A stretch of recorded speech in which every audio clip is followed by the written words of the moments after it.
All right, we live. Uh-oh. That isn't how I need it to be. I have some technical issues that I need to work out real quick. All good. Should What you be want to hear as soon as you go live. Uh-oh. should be pretty easy. Extend. Keep changes. Okay. This.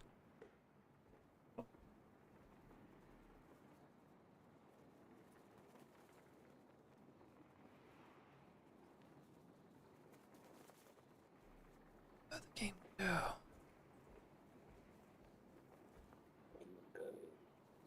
Huh. Properties. Yeah, okay. Yeah. Okay. Ah, beautiful. Okay. This can be this instead. Beautiful, beautiful. Scotty, you watch House of Dragon? Not yet. I was gonna watch it after. Ah, now we're in business. Cool to see all the references to it in the earlier season. Yeah.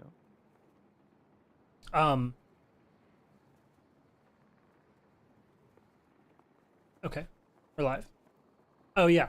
Yeah, the title of the last episode of this was The Climb Begins, which was totally Yeah, we wrong. didn't climb at all. Yeah. So this one into the boat. yeah. Yeah, okay, yeah, technically we did climb. Alright. Any of y'all wanna do the recap, or do I need to fucking bust out the notes? Oh, great lore keeper! Okay. All of the water. Alright. So, previously, on Tales of Terranthrial, Saoirse gives the ring to Cormit without Impy knowing. We exit the White Mask Cave. Gingu falls into the water as we board the ship. He's got flashbacks. He believes that Bruku is what killed his family, and he's sinking. Ojutai uses shape water to geyser Gingu back on board as Saoirse, like, fucking sends his hammer through the side of Daddy's boat and fucking creates a gangplank, basically. Bruku then attacks the ship. We enter initiative. 3 swings from Impy's sword does 150 damage. Impy boosts our valor, which gives us a bunch of good shit, mechanically. Kenkins casts a spell from his sword, and he banishes Bruku. Saoirse then mends the ship. Rango sends us due north, and Cormit gives Gingu a pep talk on trust. At that point, it's 9 a.m. Kenkins tells Saoirse about his brother, talks about how he had to leave his brother in that cave, how he ran. He hates Tiamat's followers. He asks Saoirse to be the one to make the wish with the ring. For himself. Yeah. Yes. Mm-hmm. And then says that he's not asking, and that he has to do it. And it seems like he's an Oathbreaker paladin, or Oath of Vengeance paladin. He said some things that alluded to that. Ojutai then speaks with Kenny.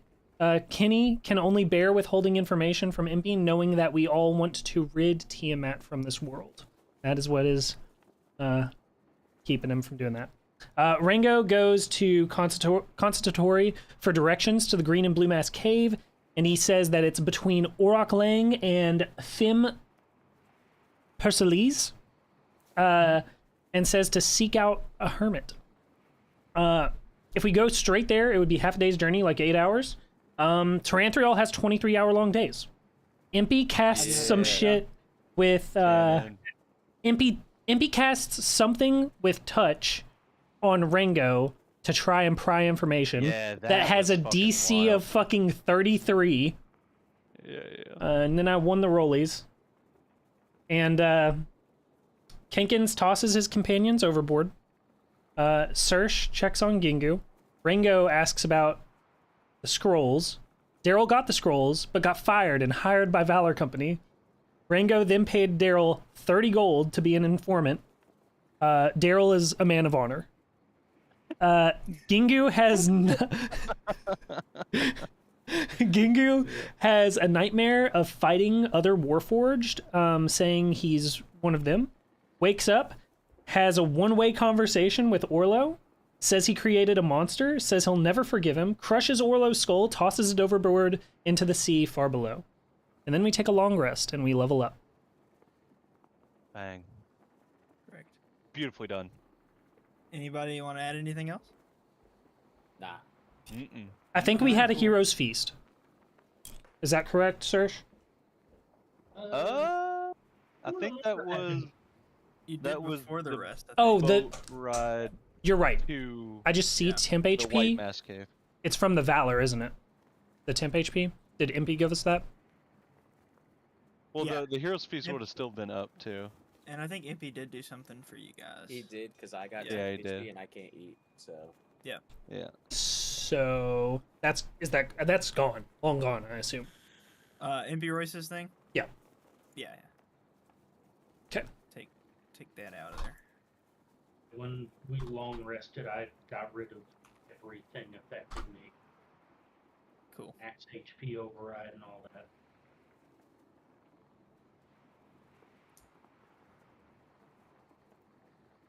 I need to pull this up. All right, cool.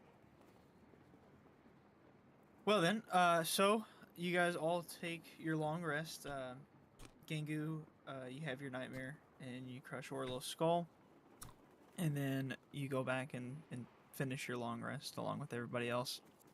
I believe you guys were it was like about a little close to like noon as you guys were kind of starting this journey. So by the time you guys get to where you all are going to be at, it'll be afternoon approaching night. And you guys did decide you guys were headed straight to that location that Constantore was talking about. Is that right? Did we need to contact the elders before we took off from the White Mass Cave? I believe you guys had discussed meeting up with them already, kind of like the timing should work out. You can contact them if you would like. I was gonna say, well, if we needed to, we didn't, so... Yeah. I don't remember that. I remember us giving out a plan and then saying that we reworked it and said, okay, we'll call you when we're ready, pretty much. Yeah. Yeah, once Ojutai gets up, I'll send a message to them. Okay. As for Dramoka, we're on our way to our next destination. It's time for us to start heading out, try to meet up near Tomb of Tiamat. All right, Ojutai. We've had a long, hard night of fighting, a long day of fighting, just at the base of the mountains. If you're headed that way, both sides are still kind of going at it, so tread carefully, but you might be able to slip through in the chaos and find a place to set your ship down and then start making your way. Once you get kind of settled in the mountain, that's when we'll make our main assault and try to meet up with you. Stay safe. You as well.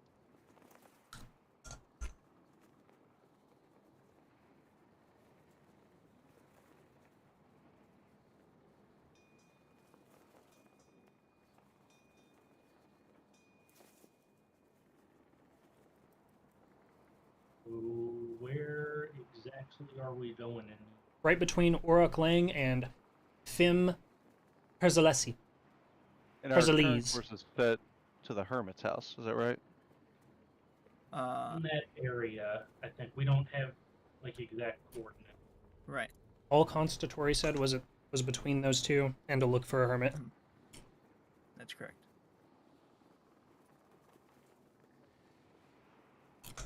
Are So you at the helm? Ringo? let's get some high perception checks going on the approach. Yeah. I mean, I'll be at the helm. I'm sending us that direction. Impy Royce kind of flies down from the perch that he was up towards and flies down towards you at the helm. So, Rango. I have Consitori here. Do you need to talk with him? Depends. Consistory, can you give any better info on precisely where we should be headed? Where are we currently on the map? You guys are on the big map, right? Uh-huh. Yeah. You guys are on the big map. You guys The big island. would be probably close to about right here at this point, as you guys start waking up. Okay. Well, Rango, so, yes, well, we're all getting closer, and, oh, man, things are starting to become a little bit familiar with me. Like I said, it was a long time ago. But Garvin would, you see these two mountain crests here? And he kind of points to, as you guys are, like, approaching these mountains, by the way, there's these, lower ones with kind of, like, white snow, like, caps to them. And then behind that, it just kind of layers and keeps getting bigger and bigger to where, like, these almost look like hills, even though they're mountains compared to the mountains behind them. So, like, these are high enough to where they're getting snow and ice and stuff on the top of them, but there's mountains beyond that, including Dragonback Mountain itself, where the mountains are just that much higher. So, you see this mountain that we're coming up to here. If we get in between those, there's a little land bridge on this side here, on this mountain here. We'll come around, and if we land there, there's a bunch of caves that will take us deeper into the mountain. That's where that hermit was, and I think we might be able to find where Orlo, or not Orlo. Sorry, Gengu was talking to me the other day, and he made some comment about Orlo or something. That's where we'll find my previous master, Garvin. We'll find his little cave, his hideout, his hideaway. And you said that a hermit resides there now? Well, I can only assume he was kind of always walking about the caves. He had his own little place, but, you know, he would come and go. Him and Garvin would have conversations, trade things, but he kind of scavenged things. But, you know, I would imagine he's probably around there somewhere still. And what's he look like? Oh, he's a small little kobold thing. In fact, you know, time when I was locked away in that place with that terrible beast guarding me for a long time, time was a little bit of a mystery to me. So I don't rightly remember exactly. You know, he might be dead. I have no idea what the time between Garvin and me talking to him and now is. That just previously when I was there, that's where everything was. You know. Right. Alright, so we're looking for a land bridge then. Alright, and then I'll start navigating the ship towards the east side of the Oraclang summit. As you guys are kind of flying around this, all around you, especially above you, dragons and other winged beasts and celestials are all kind of going to battle above you. Occasionally, stuff will kind of go flying past you, just people, dragons and celestials kind of chasing each other a little bit lower in altitude, but none of them pay you any mind at the moment in time. As you kind of round this ridge here and get more in between these two mountaintops here, you see sticking out of the side almost like a little platform that looks like at one point it might have connected these two, but it's since been kind of like destroyed. This natural kind of land bridge that went across, and there's just a deep crevice in between these two mountains, but the one that he was talking about you landed on would be more on this east side of this mountain here. Any movement at all down there? From what you can see, you don't see anything at this moment in time. Okay. I'll start sending us down that way. All right. You start descending, and you get right next to this little land bridge that's kind of poking out. This little pillar of land sticking out of the side of the mountain. You guys, as you get closer to this mountain, the air is extremely breezy. It's getting a lot colder. These mountaintop vortices are kind of whisking away over the top of the mountain, pushing wind down on top of you guys. It starts to snow. as you get closer to the mountain, mostly because the wind's just blowing the snow from the top of the mountain down onto you guys. So drastically from this more of a tropical kind of coastline, you guys have basically done the polar opposite, no pun intended, and went to this kind of frozen kind of wasteland, which is mountains. So it's just snow, rock, and ice everywhere. Dead trees. No signs of life that you can see.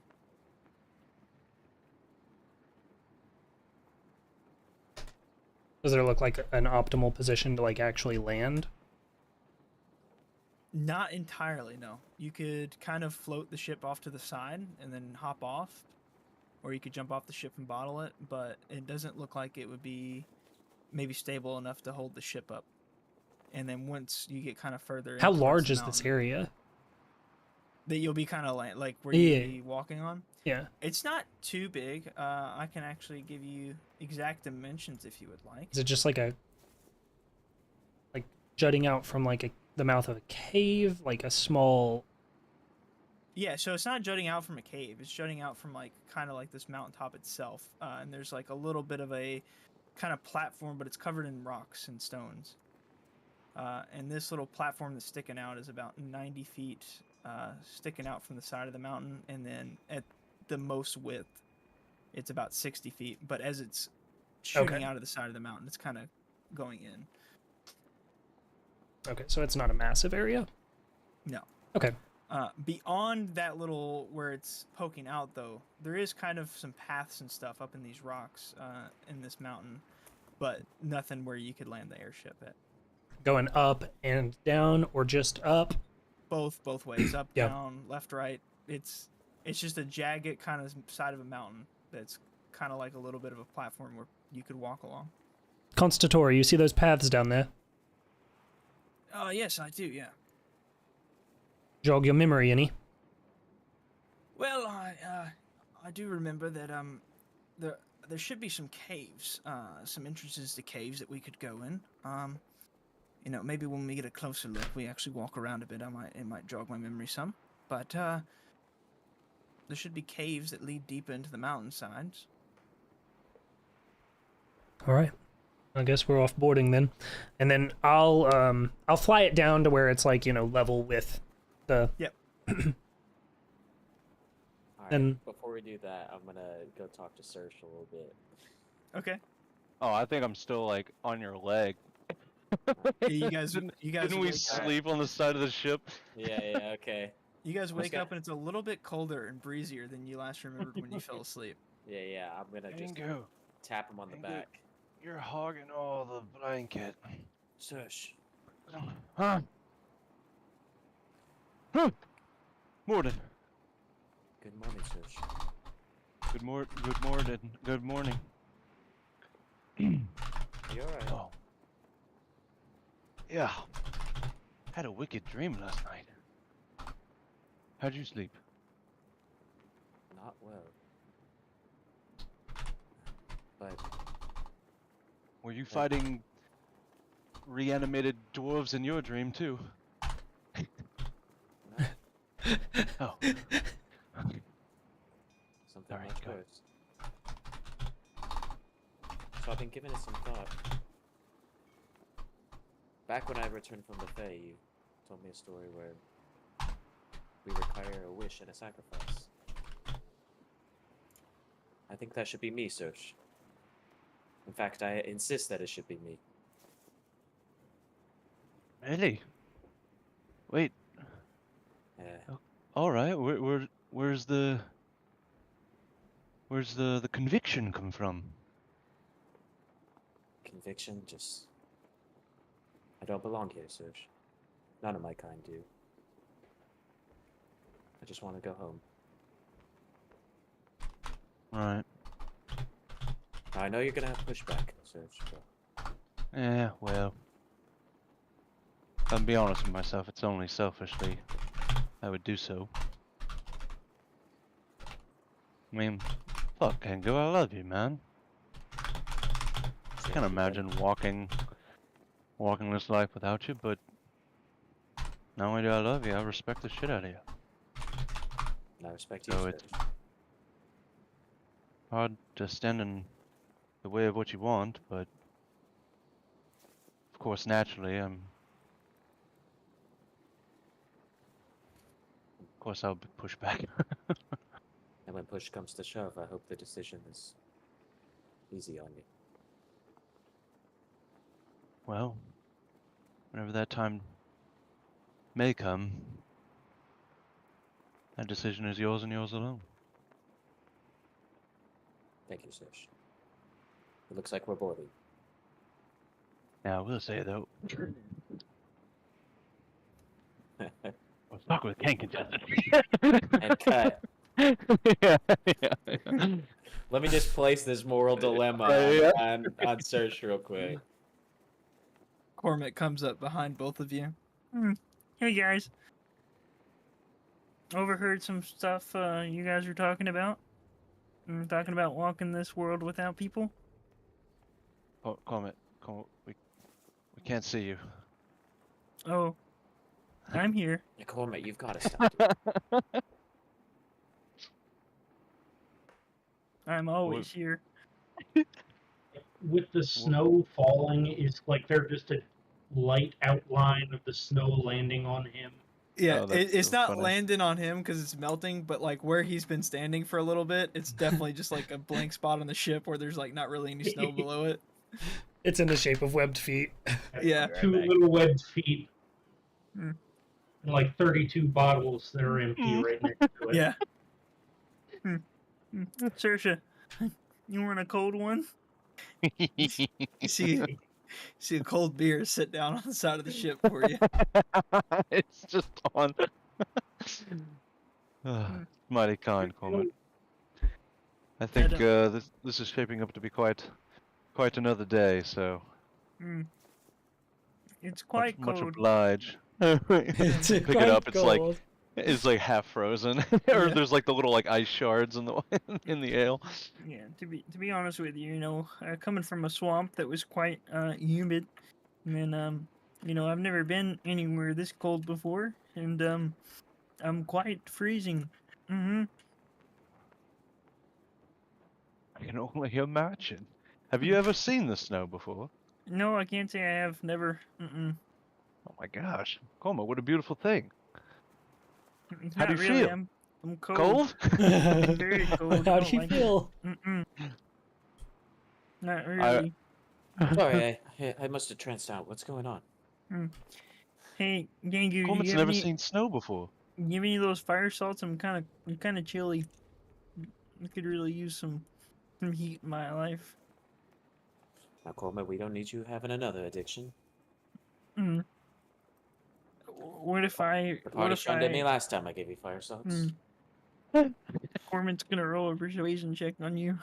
Yeah, I've never seen snow either. I'll cast heat metal on Moradin, or sorry, on Moradin's anvil, and stick it in between all of us. Corman's gonna try to persuade you to give you some fire salts. Alright. I won't get addicted. I need it to survive. And I got a 9.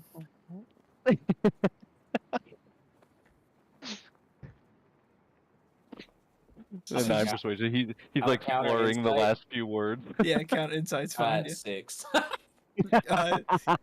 You look at him and he's kind of shivering, dude. I will also roll insight. Yeah. 19. I'm bending over to open up my muffler. Saoirse, you see he's pretty cold, but like you can also see that like he just really wants to try some fire salts. I'm bent over and opened up. He's Well, got here- a good container. excuse. Here, come on. Huddle around the anvil. It might.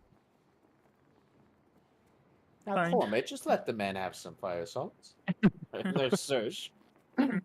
See? Ah, the hedonistic way.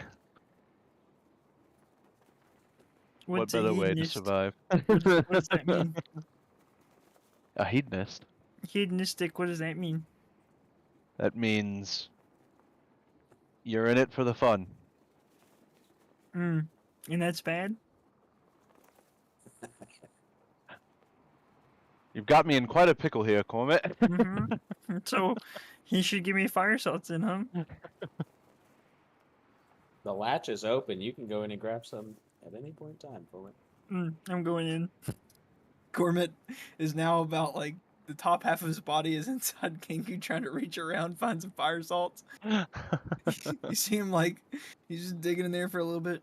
Nope. And then, ooh. And you see you see a little bit of fire salts just like floating in the air, and then like in the shape of like something like he's like shaped his hands like a funnel into his mouth, but you just see like the fire salts kind of like funnel down into like and then just gone. They disappear like a magic like poof. They're just gone. I feel warm. I grabbed the About to anvil feel back. real weird. Yeah, we'll see. Okay, Ringo's coming. I think Ringo. We stopped here. I think he's got Flip the something for hatch. us. Well, nothing to see here, Rango. Gangu and Saoirse turned towards you, Ringo. Ojitai, are you doing anything at this moment in time? I think I'm just looking over the bow of the ship, just ready to get off it here and Cool. move on. You see Impy and Rango and Kanasatori make their way down towards the rest of the group gathered. So you can start making your way towards them. Harold walks over, so everybody's kind of gathered at the center of the ship now. Kenny? You guys are off the side of this mountain. Kenny's there too. You got Chuchi up? Yeah. Chuchi's there. Right, Constatori said that there's some paths off of this land bridge here. Should lead to a cave. Said that he'll have to walk about a bit in order to jog his memory, apparently, so...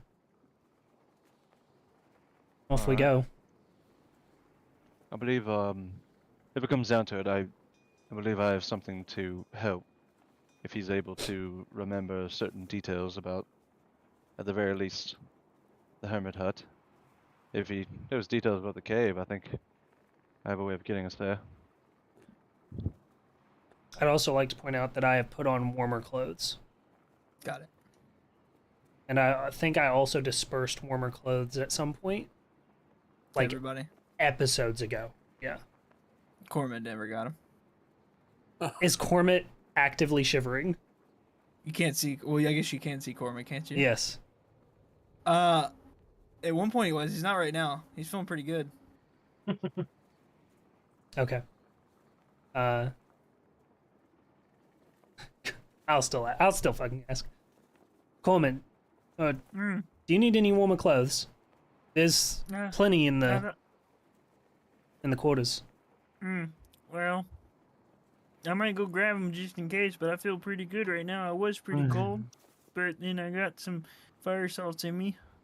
Coleman. Oh, you got some fire salts in you. Very nice. Gangu didn't give them to me. He's gonna roll a deception check. Insight? Sure. Oh, that's the wrong screen to do that, but whatever, it still comes through. Should still come through. 16 insight.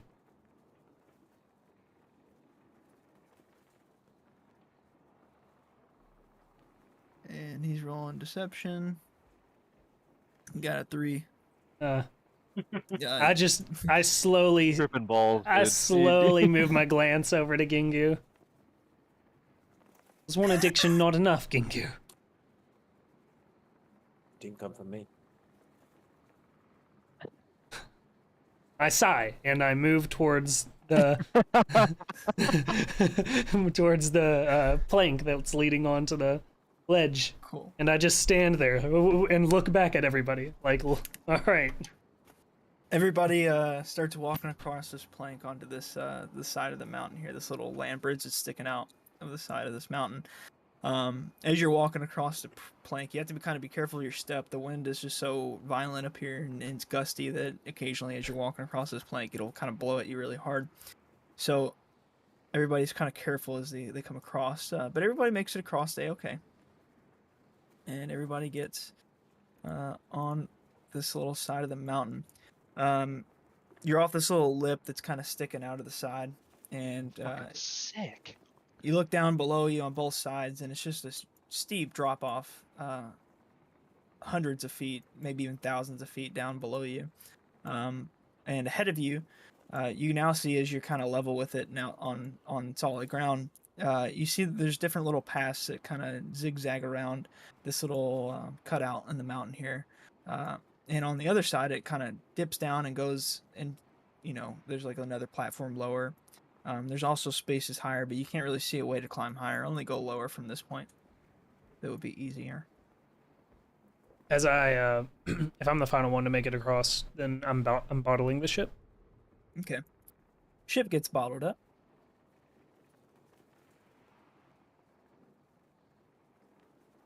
I will head to the front of the group and look for threats. Yep. Nah, I'm with you. All right, roll perception checks for me. Come out here, threats. As a step off, I'm gonna use foresight as well. Okay. 24. 20. 24, 20. As you guys kind of both go forward, the snow makes it kind of hard to see. It's kind of starting to blizzard up a little bit. It's getting quite violent. And also the wind's just kind of blowing up here. It's kind of loud, but you can kind of make out some sort of noise coming from up here near this tree. You hear what sounds like some stones kind of maybe like fall, like not like big stones or boulders, but maybe just something got disturbed and some stones fell. I'm gonna reach back and put my hand on Saoirse's chest and looking back, almost telling them indirectly to stay back a little bit, and I'm gonna take the initiative moving forward. After Gengu does that, Impy Royce comes up and puts his hand on your other shoulder, and then, yeah, make sure you stay back. Don't need you getting in any trouble. Ah, we got him, boys. Thanks, Dad.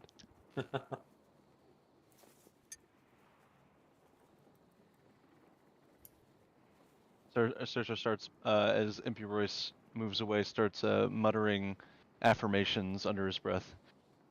What was that? You are strong. You are strong. You are a saint of fire and forge. You are strong. You are. For sure, you all right? Huh? Yeah. Do I perceive anything as Never I'm like, better. right here? Yeah, go ahead and roll another perception check for me. 21. 21. You get closer, and now not only do you hear kind of some movement, but you also hear some muffled voices speaking in some. It sounds like you've heard it before. It sounds like draconic, and it sounds like it's coming from this little cave here, just barely And inside. I also hear the voice. I'm gonna, if you don't already, I'm gonna turn to Ojitai and wave him to me. Okay. Ojitai, you get closer, and to Gengu, and he kind of points it out, and you can kind of hear people in there talking, and your ears kind of pick up a little bit. Go ahead and roll a perception check for me, just because all this wind and stuff's going on. You can definitely hear voices. Can I cast Arcane Eye? Okay. 15. 15. Let me 1 second, Cole.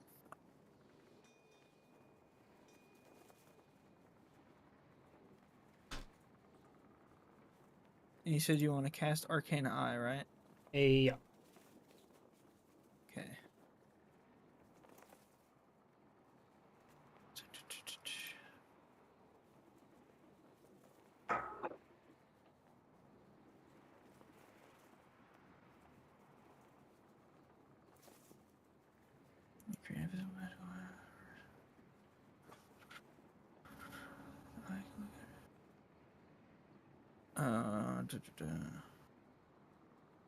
Yeah, you can.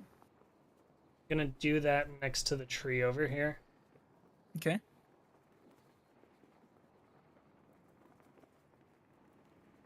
So you do that. As you're doing that, Ojitai, you hear these kind of draconic voices, and you can kind of hear 'em muttering out, just muttering amongst themselves, barely through all this wind. No, stay quiet. Just wait. And that's basically all you hear. I I make out if it was more than one voice. You Or only it's heard just- one. Okay. Rango, where did you say you placed the eye at? Sorry. Here. So you place it there.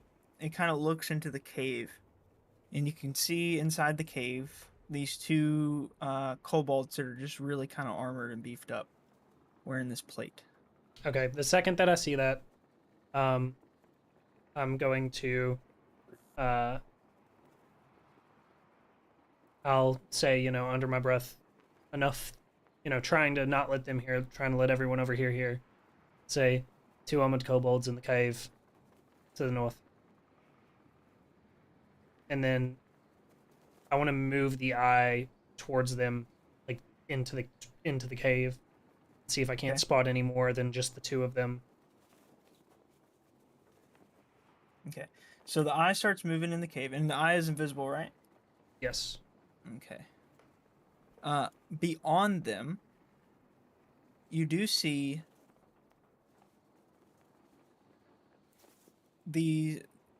so you see 2 kobolds in there, both kind of plated up.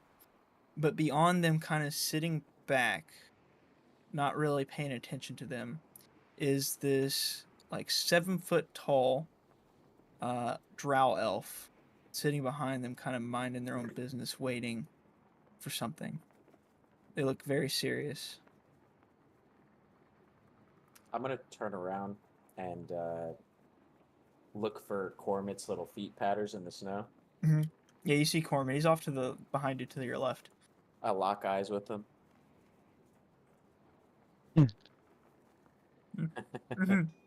The second that I spot the drow elf as well, I'm gonna say, is an elven figure in there too? Is he armored? Does he look? Is he wielding any weapons? The elf, Arcane. from what you can tell, the elf is kind of wearing this breastplate and is holding this lance. It's not like a normal sized lance. It's kind of smaller, but it is a lance. Okay. So yeah, I'll say the 2 kobolds, and then I'll say there's an armed elf in there too.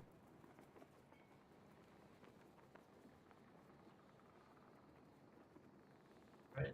We want to just leave them alone, try to pass by.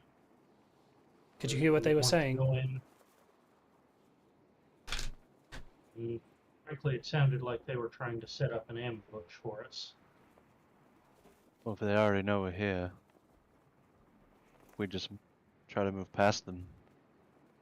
Surely they'll send word. I think the longer we can operate without Tiamat's It's forces true. knowing, the better. Hell, for all we know, that Dralfin, though, might have magical capabilities, might have already sent something out. Does the cave continue in there? Yeah, it looks like it goes pretty deep. I'll keep sending the eye further.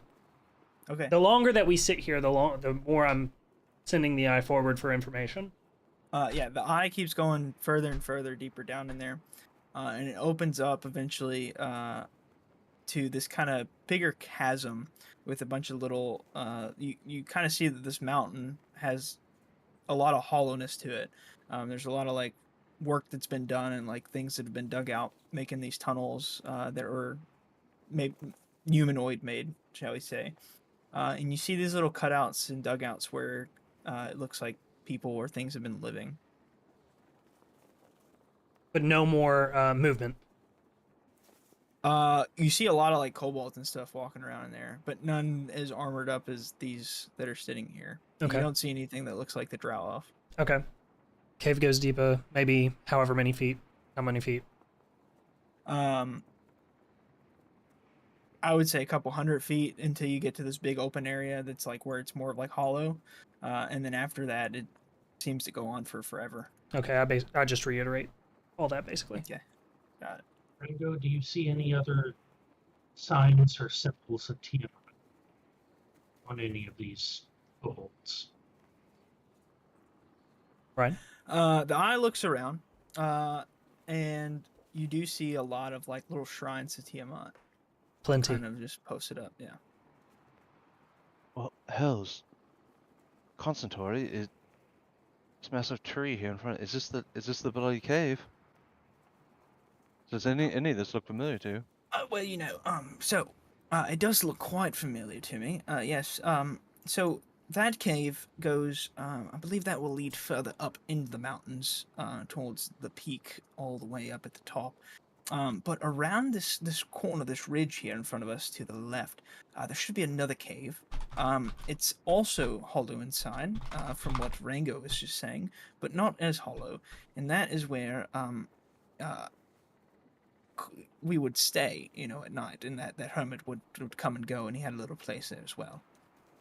Yes, Garvin liked to mingle with the kobolds, didn't like to live amongst them. Yes. Okay. So, cave a la tavern around the left, but this cave in front of us is where you ventured to seek the masks. Or no? So, well, the mask, Garvin had those. So if I had to imagine, the mask would be off to the left, the cave to the left, if they're still there I see. in Garvin's place. Yes. Right. There's no way they're still there. Well, I wouldn't say that. There's been a lot of things that we didn't think were still there. So Alright. close. So close Dead to... dragons have come back. Tiamat's back. A lot of things that happened long ago seem to be here still. So, So, Garb have any wards or any magic protecting his cave over here? Magic. Garvin wasn't really the magic type, although he did study a lot. There might be a trap or two that he set up, but I don't remember. Hell, he used me as a trap more than on one occasion. I can cast magic missile. Lovely. alright. So, they know we're here. We know what could be over there. Do we... They would have clear line of sight if we tried to sneak. Oh, surely, yeah, right? Ryan? You're saying, like, if you guys try to, like, went around this path here? Yeah. Like, they're gonna see Yeah, that. they could see, yeah. Maybe we engage, but one or two of us use that as a attraction to go around, check the cave. If we don't take care of them quickly, then there's gonna be a lot more. Right. Does the cave end at this, chasm? It opens up to this big. Like, you're saying, like. Oh, right. when you It go keeps in- going, right? It keeps going Yes, because yeah. Constatory said it goes up to... I'll keep sending it along. The eye. Yeah. Does it have a distance? No. Does it have a time when No. it expires? I'm Okay, concentrating I- on it. Okay. You're in this hollow area, and it can just float, right? Yes. Okay. There's a lot of different paths and different directions for it to go. Okay.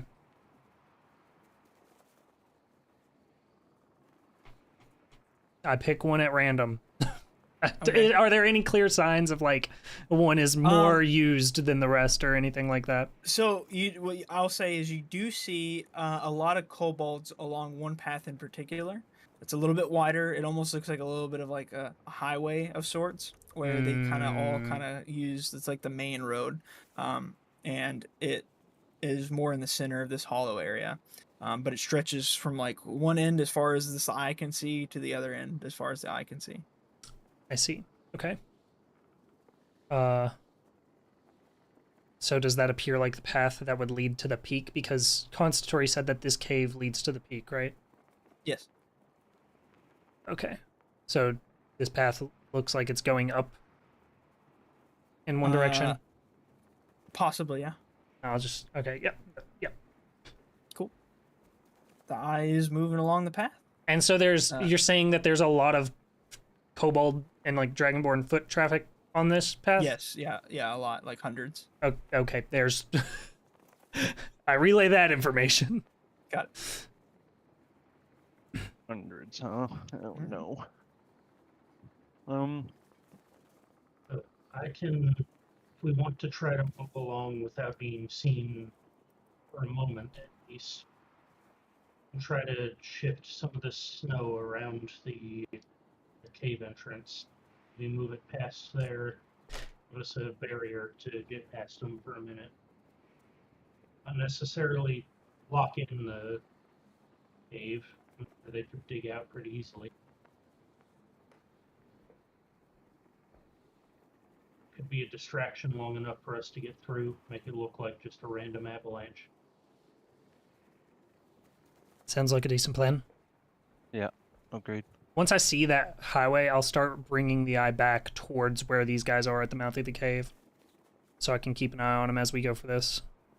If I might inquire, this is MP Royce. If I might inquire, what exactly is your plan? Are we grabbing the mask and leaving, or we're headed straight to Tiamat's tomb after this, right? After we grab the mask.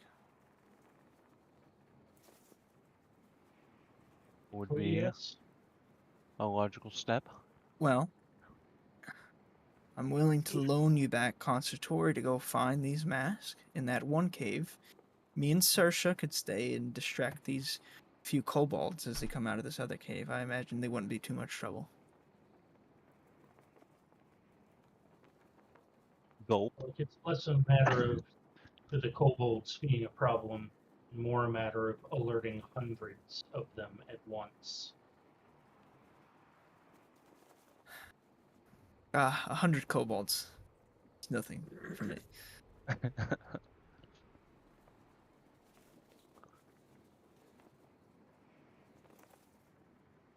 Listen, I'm just making a suggestion, but if we're doing a smash and grab, I can offer the smash. Me and Saoirse, that is.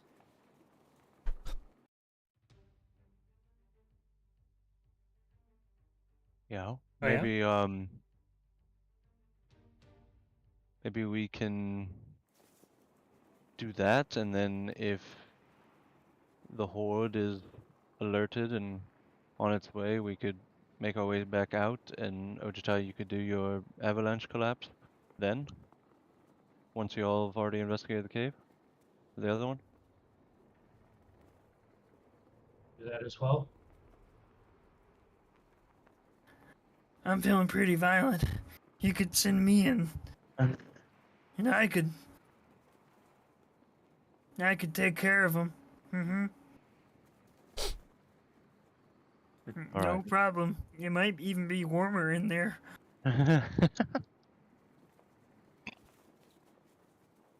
Once I get the arcane eye back, are they still chilling, like at the entrance, doing the same shit? Are you pulling the arcane eye back back this way? Yeah, basically to look at the elf and the two kobolds at the entrance. Okay. You pull the arcane eye back, and you can see that both of those kobolds are still kind of laying in wait, and the drow is now kind of pacing, looking a little bit impatient. Okay.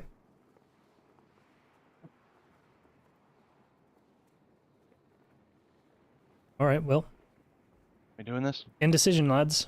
What are we doing here? If the mask... Oh, I doubt that the mask is in Gorvin's old cave. With it being so close to Kobold Highway, I imagine that they would have investigated it and gotten them. Unless they had them tucked away, Icon's story. Did he have them hidden? Oh well, they were more kind of on display a little bit, you know.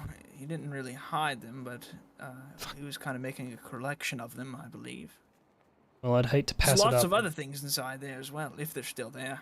That is. Take a Well, look. yeah, at the very least, let's confirm that, and then, I agree with Rango. I mean, they might have just moved them to this other cave deeper within. Serge, Gone them. are you keen on... Faster than the rest of you all, I can get there and back faster. Heck.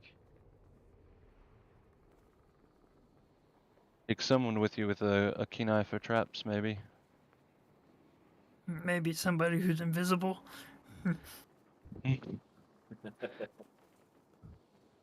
Strike team or asset team, Cormet? Which one? Hmm.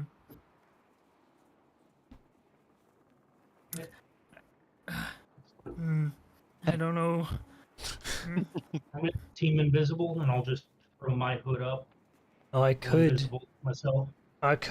accompany you on the invisible trip. All right. Let's do that Let's then. go. Cormit starts walking forward.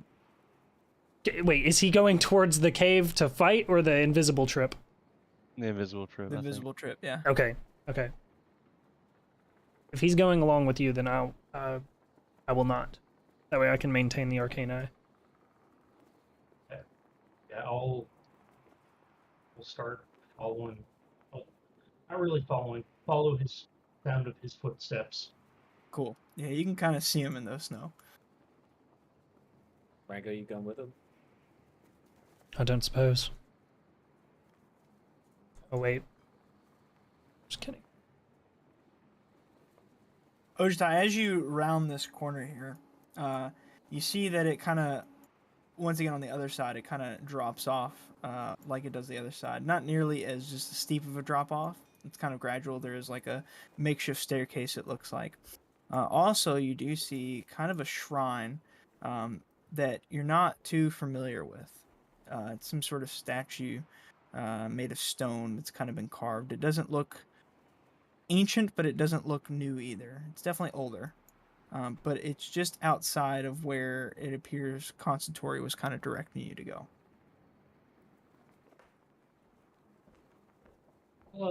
I'll just take a few steps towards it and try to investigate, see if I can see any significant symbols on it.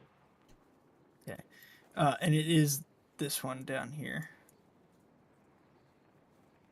Down that way. Yeah. I'll approach it and just take a solid look at it. Okay. As you get closer to the statue, you hear some grumblings to the left of you as you're going that way, and you do see two like heavily armored kobolds just kind of sitting in wait, Oh, shit. not moving. The thing I'm invisible as shit. They just look like they're sentries posted. It appears so. They're definitely just sitting there waiting. I'll take a step back around this corner a little bit and pull out the sending stone and send over to Rango a couple of kobolds at this cave too. I relay that information as if I'm a part of a delicate mission. Oh hells. Alright, maybe we get going on our end then and they run over here, I'll leave them alone. And more didn't be with us. Flames rise high. I'm just going. I'll send back to Ojitai and say, we're engaging over here. Try to fall back.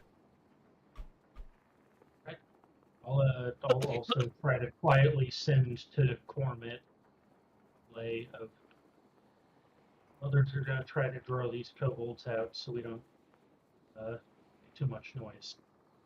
Get tight for a second. You don't get any kind of response from Cormit. Glad.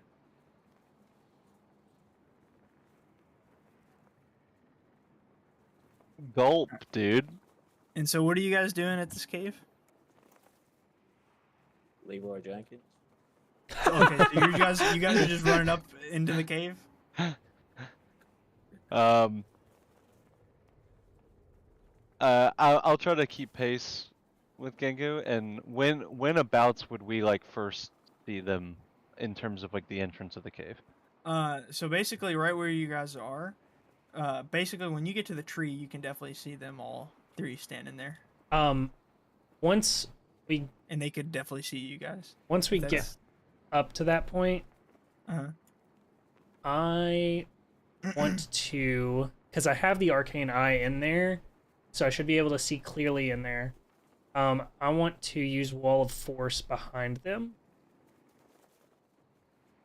Basically, Behind the cave. Okay, blocking Yeah, them from going deeper. gotcha.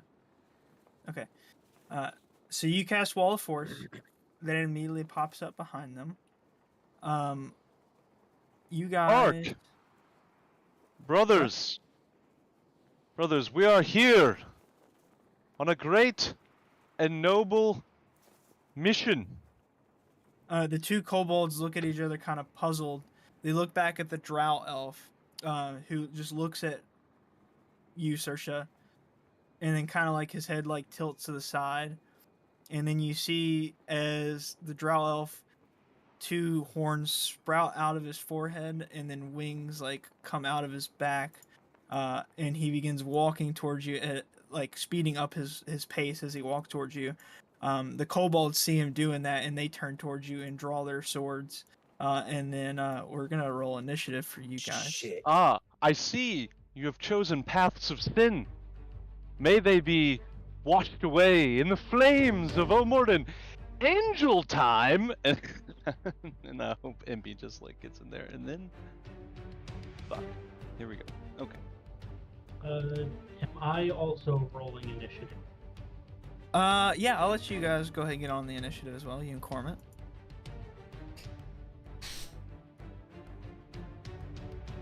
Okay, that's Trying to actually convert not it, you work. know?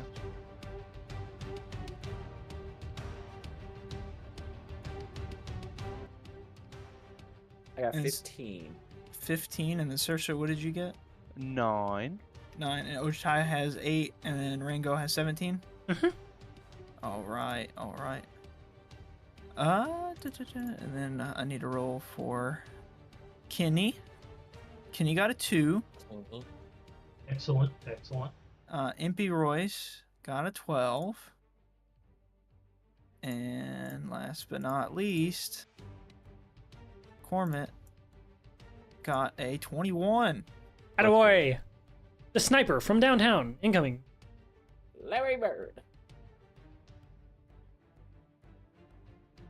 Let me organize these. Okay. All right. So Cormit would be first in initiative, but you don't notice him doing anything. So nothing. no! Back this way. One of the kobolds rushes forward towards you, Gangu, and kind of like this war cry.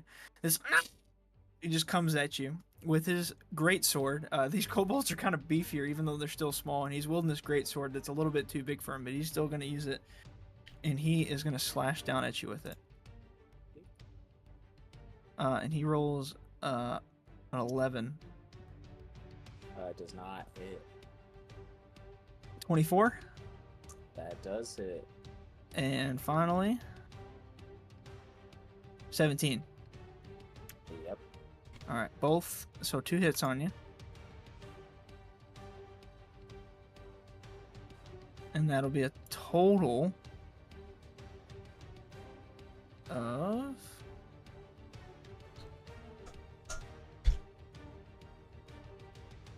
I love math. Surely it can't be that high. 40 slashing damage. Oh my god. That's Oh, getting no. halved, right? I am going to. No, I'm not enraged. Oh.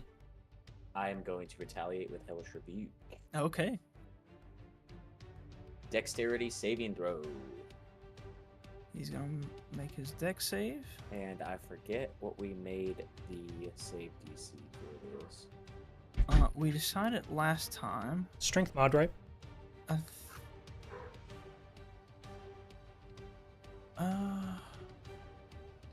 That'd be tight if it was. What did we do for it last time? Honestly, don't remember. Did I What's write the it down source of it? The hammer? Yeah, just me being badass, yeah. somewhere? It's the hammer. That's charisma. I don't think he wants it to be charisma. Yeah, I don't either. I know, but if it's badass, I mean, come on. We figured out a way to decide it last time. Let me look at your character sheet real fast. I feel Yeah, like I'm just looking strength at it. mod, right? There's in the notes section. I have Hellish Rebuke. Yeah. Let's do. I'd be down with the strength mod with what? What is it usually? Like 10 plus strength mod or something? It's 8 plus proficiency plus whatever the spell. Mod is. Modifier is. Yeah. Well, if we're doing that, then I'm at a 17 DC. I'll give you strength mod. All right, I'll just make a note of that so we never have to ask this again. Yeah. That works for me. Okay. He did roll a 20 on his dex save. Motherfucker. All right. Oh, let me type this out real quick. Save that. All right. He should. I think he takes half. Takes 2d10 on a failed save. Okay. And then a half on a successful one. So 2d10 divided by 2. Got it. And that's fire damage, Joe? Yeah. Okay. I'd be Alright. curious. Be curious to hear what he takes. Him and his devil ass. Devil looking ass. So this is just the. This is the kobold. Kobold. Yeah. Oh, I apologize. You're right. Yeah, this is the beefy looking kobold. Thank you. Thank you.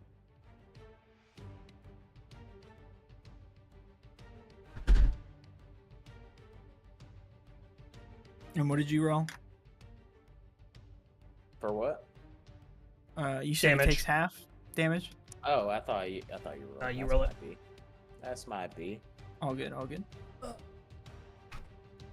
Yeah, he's gonna take 13 divided by 2. You do with that what you wish. So 6. Damn. Not quite favorable.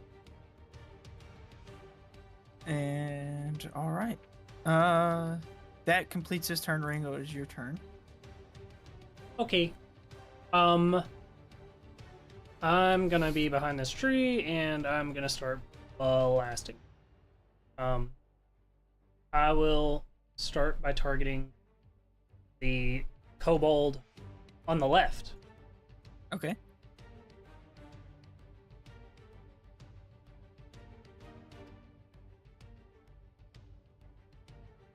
Oh my god, awful rolls. An 18 to hit.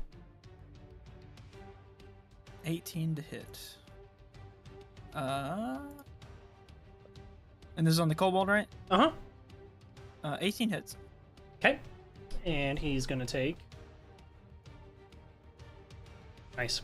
13 magical force. Get pushed back 10 13. feet. Yeah. He gets pushed back into these rocks back here. Does anything look different from my arcane eye that I still have in there? Nothing right now, no. Got it. And then another blast to him. Mhm.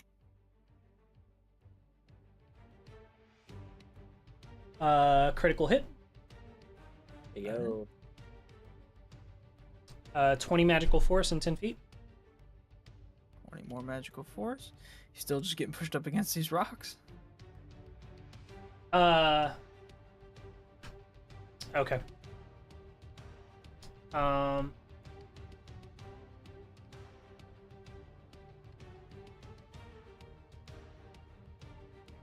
That's gonna hit. 15 magical force, 10 feet. 15 more magical force, 10 feet. He gets shoved back into the rocks some more.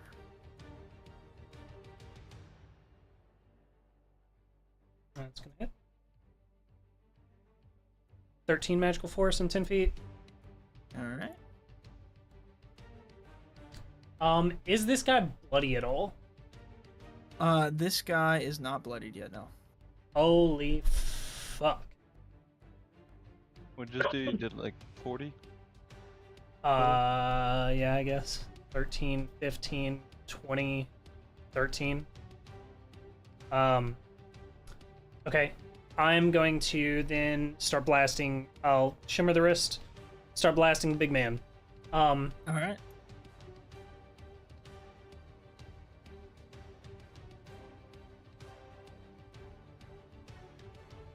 .30 to hit. Yeah, that hits. 7 magical force and 10 feet. 7 magical force. He gets blown back into the cave a little bit. Okay. Again. All right. Again. 31 to hit. That'll hit.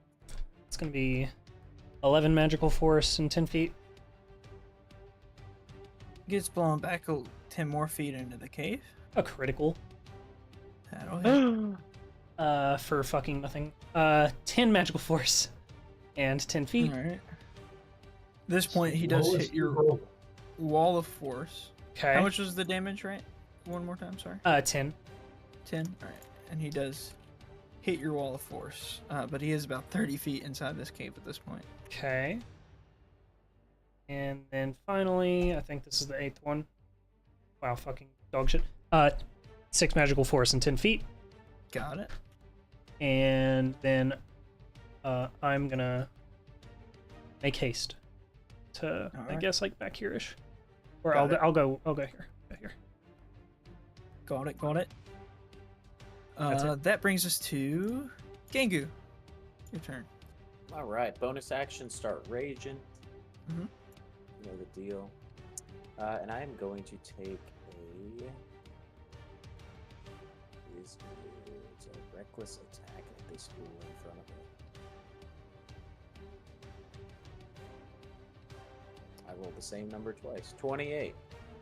28 hits. All right. I was forgetting about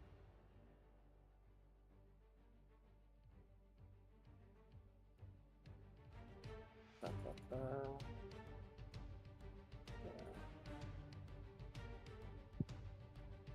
All right, 37 damage. Bang. 37 damage. Yeah. It's a whopper. Yeah. You smack into him and he stumbles a little bit, then he stands back up, ready to go. I'm gonna smack him from a left to right, hitting him with the ice side of my hammer, and then he's gonna butt up against the wall. Got it. And yeah, I'm smacking at him again. Go for it. He smashes up against the wall.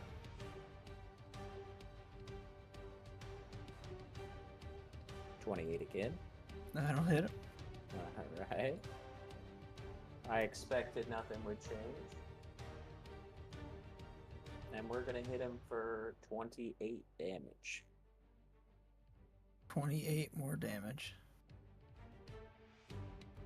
He's up against this wall and he's starting to get his bearings, and you smack him up against the wall a little bit harder. Still standing, still not bloodied yet, but he is very Fucking hurt. Crazy. All right, that's me. That brings us to our good friend Harold. Harold's gonna run up,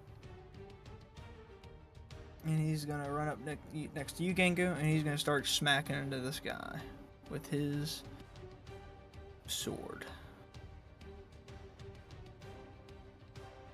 First one hits.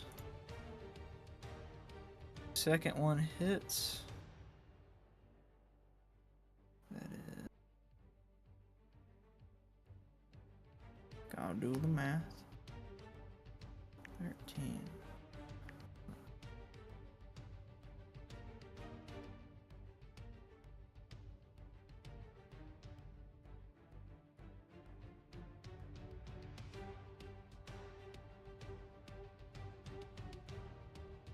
He does a total of 61 damage in those two attacks. You can see as he's smacking into this kobold in front of you, Gangu, that some of the damage that he's doing with the sword is radiant damage. This kobold is now extremely bloodied and on death's door. That will end his turn, which brings us to the other kobold that was standing here. That kobold's going to run up and start trying to swing on Harold. First one's going to hit. Second one does not. And the third one does not. Which gives us a total of 22 damage to Harold. Harold, no. No, Harold. Okay. So now both these kobolds are up kind of close to here. After that, the one that's been blown back into the cave runs all the way out to the mouth of it. And he is going to cast a spell. He's going to cast a spell that you guys know all too well. Oh, do it. Power word kill? Nope. Does it rhyme with Pirate Fartians? I'm just kidding. No, it does not. Yeah.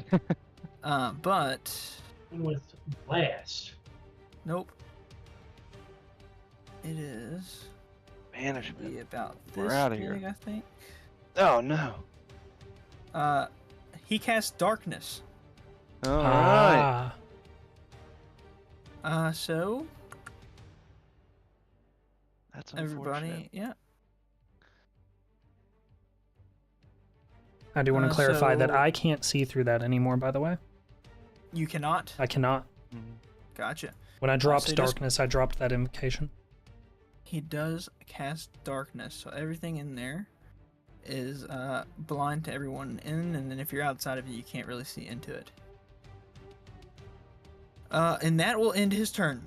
Back over here next to Ojitai and Ormit, you guys do see one of these kobolds start running in the direction of Trouble.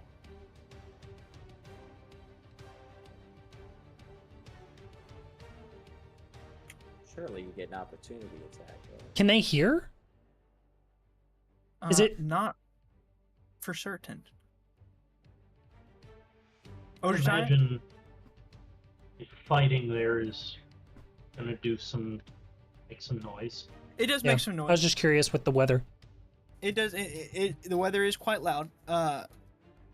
Don't know for sure. All the Ojitai you know for sure is that this guy is definitely on the way over to your friends right now. Ojitai, you can hear the clanging of swords, so maybe he could too. Right. He does run past you. Do you want to attack him?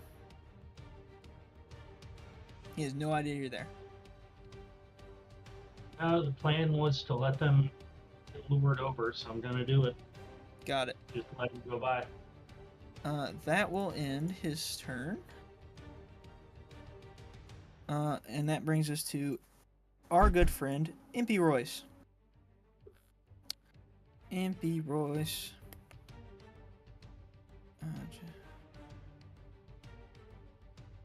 Wait, Cole, don't you have True Sight? No. I don't have true sight. That's not how it reads. That's not how that trait reads. Okay. Got it. Well, Impy Royce does have True Sight. It's like so Impy Royce. it's specifically on creatures. It's not like Gotcha. Impy Royce does have True Sight, so Impy Royce is going to roll right into this darkness and start going to town on everything inside. First strike on the Cobalt that Gengu has kind of up against the wall is going to hit. That is 19 plus 36 plus He did. 25. He's dead. So this Cobalt is no longer with us. Gengu, you just feel some warm liquid splash up against you, and you hear something kind of cry out in pain for a mere second before it's silenced. Sush! Impy Royce then is going to turn his direction to the other kobold. And that's going to hit for a total of 30 plus 26 plus 22. 78. Go back over here.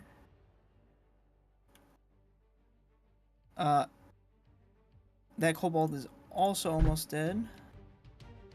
So he's going to attack it one more time with his final attack.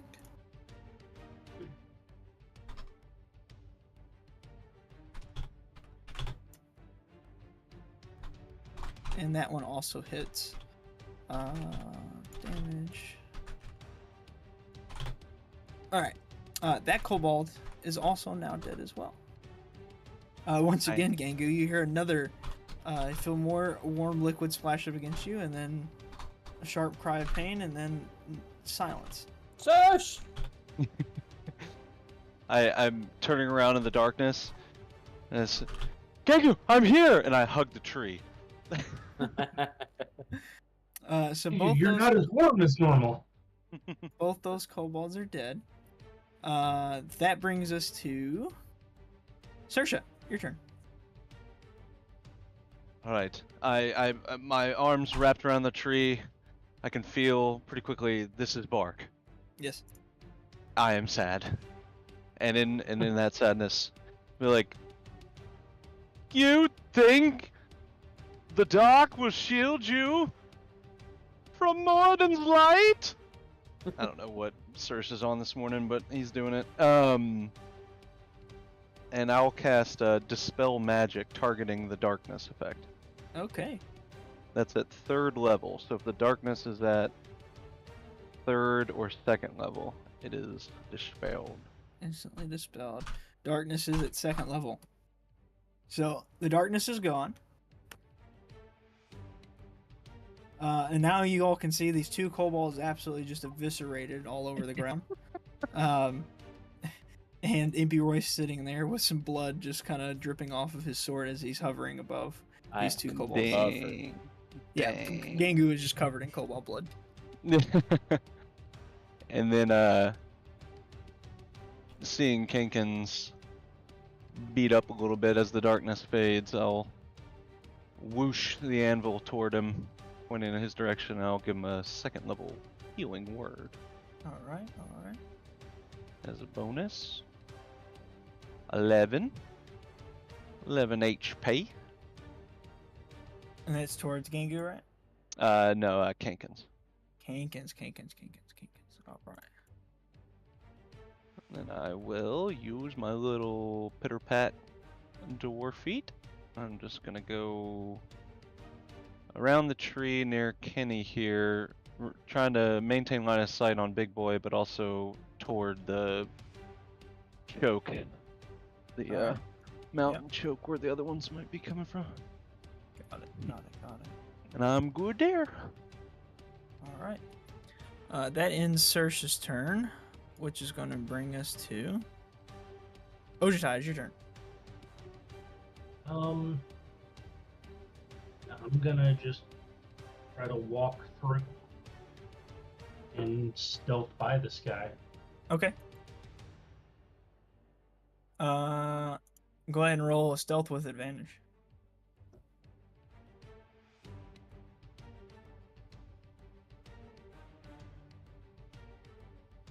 22. Yeah, he has no idea. Let's see, that was about 25 foot of movement. I've still got like 30 to be able to get up to the cave. As you get to the cave entrance, right before you get to it, you do see what appears to be a drow elf with wings and horns kind of sprouting out of him, walking towards the entrance, or the exit for him, the entrance for you. Anything else in this cave entrance that I see? You walk. You can see inside, and you can see that it's hollow on the inside, but it's not very big. There's several little looks like small cutouts that lead kind of deeper in different places, but it doesn't look very large. It looks like maybe the cutout is just this little rock formation that you kind of walked around to get here. Like those cutouts were used to make that rock formation? So like you go inside, and all the cutouts and stuff in this entire cave that you're in is just this kind of where these rocks are up here. It doesn't go deeper into the cave itself, just these boulders and rocks that are kind of up here on top, if that makes sense. Okay. Yep. Okay. Yeah, I will take the sending stone and say, at least one of them is coming towards you, and I'll send this to Rango still. At least one of them is coming towards you all. Seems to be another of those drow lads.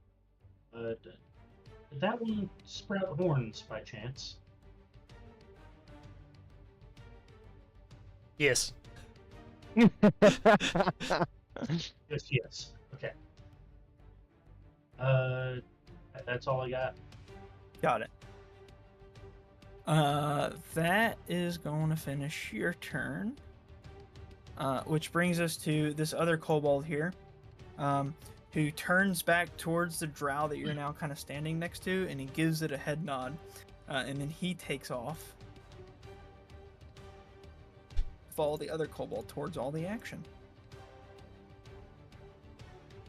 Finally, this drow, standing there, is going to walk right past you outside, and he's going to get right to the entrance of this cave entrance. And you'll see he kind of reaches into a pocket down on his side and pulls out something that has like a string at the bottom of it. And he holds it up in front of him, and he pulls the string, and a beam of light, like a flare almost, shoots up into the sky. Is it magical or is it? It looks like just kind of like a normal flare. Something was crafted with like gunpowder, almost Okay. like a firework, and just shot up into the air. He throws it down on the ground after he does that, and he begins walking and following the other kobolds.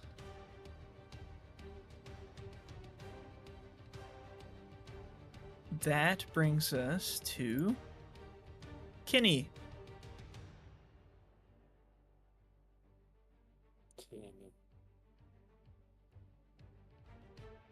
Kenny's going to run forward, and then partway start flying towards this other drow here. And he is going to stop in front of everybody, right in front of this drow. And he is going to use his breath weapon and do some lightning breath on this fella. Oh, So he's got to make a dex save. that's our boy. Our baby boy. Dex save, he got a 1, so that's a fail. And he's going to take 51 lightning damage. Oh. Yes. That's Oh, our boy. boy. Has grown up. My God. That drow is now bloodied in front of you, and both the kobolds are dead. After Kenny's turn, that brings us back to the top of the order. Which in this case Oh. would be Ringo, since Excuse me. that No, champion no, is- it's Cormit who has a perfect collateral lined up. It is Cormit's But turn. too I bad forgot he's about Cormit. fucking. He's staring into the mouth of it right now, dude. That fucking shrine fucked him up some way. I'm telling you. He's fucking MIA. God damn it. Because Ojitai can't see Cormit. So let me go ahead and make Ah. this. All you know is Cormit walked with you in that direction, but you can't see him. So Cormit is going to be doing Cormit things. And Dang. now it is Rango's turn. What the fuck? The Okay. ooh baby a triple clip. He'll never know. He'll Yeah. never get it. Yeah. Okay. Well, I got intel that there are dudes coming, so I'm gonna stay. I'm gonna move just far enough that I can blast this fucking guy. So I'll move out there. Not actually gonna move myself because I plan on going back where I am. But and then we're unloading. Okay. Do anything from my arcane eye before I make that decision, I guess. And the Arcane Eye is still in the cave, right? It's still just like beyond the mouth of the cave, like opposite side of the invisible or of the Nothing, wall of force, I guess. It doesn't see anything inside the cave moving. Okay. Wait, let me see. Trying to get as much as I can out of it. Okay, it is only visual. Fuck. Okay, yeah, then we're blasting. Where is it? Here we are.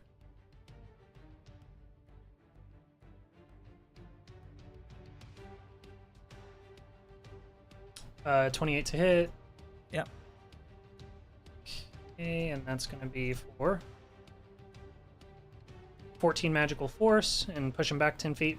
14, he starts getting pushed back in the cave, 10 feet. Excuse me. 32 to hit. That's going to be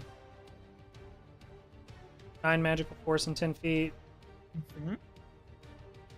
10 more feet back into the back of the cave. At 20 for 11 magical force and 10 feet. 11. He's pushed up against the wall of force. He's now 30 foot inside this mouth of this cave.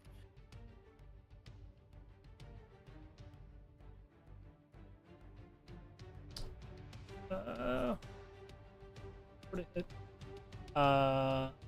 7 magical force, 10 feet. All right. And then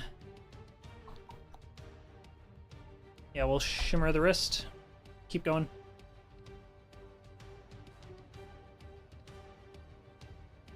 Let's go. 8 magical force and 10 feet. All right. He's extremely bloodied, on death's door, but still standing.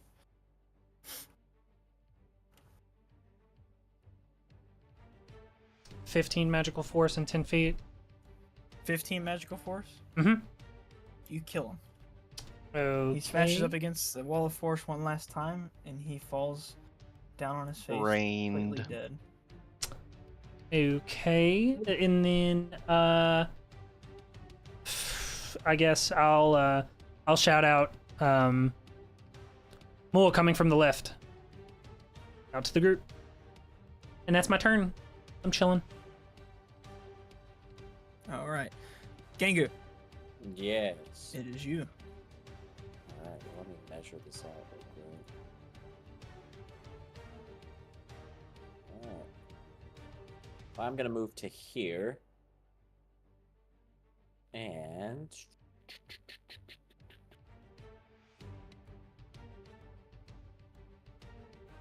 no, fuck it. I'm gonna cast Spirit Guardians. Ooh. He said, "You know what? Fuck Alright. it."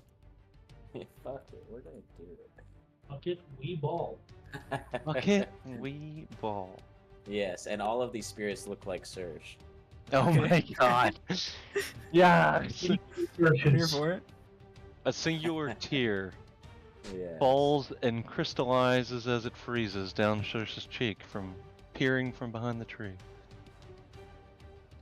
Alright, and it's what, a 15 circle around me.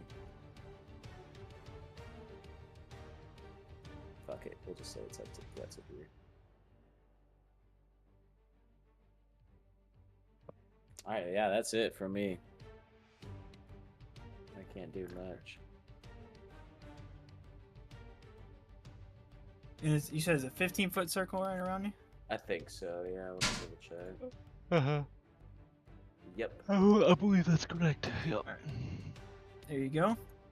We've got our own sentry now. Yes. That'll do it for you. Which brings us to Harold. Harold gets the message, and so he is going to...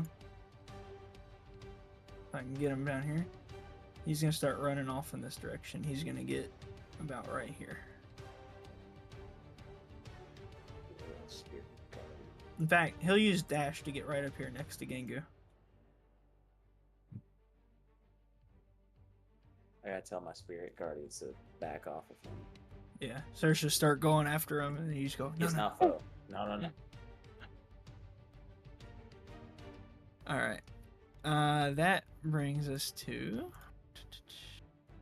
They're dead. Impy Royce also is going to fly over this direction. And let me see, he has 90 feet of fly movement. So he's going to go... He's just going to fly right over to this kobold in front of you guys. And start going ham.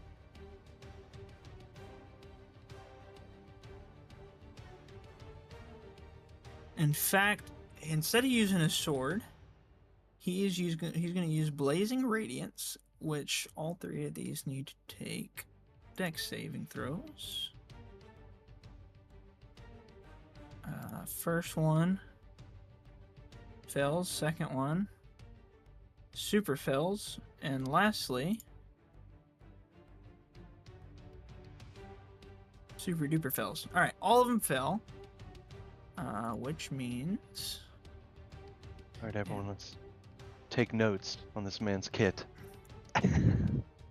So I'm sure. All I'm learning is don't fuck with him. Yeah, honestly. We're learning that he is indeed a celestial of a god.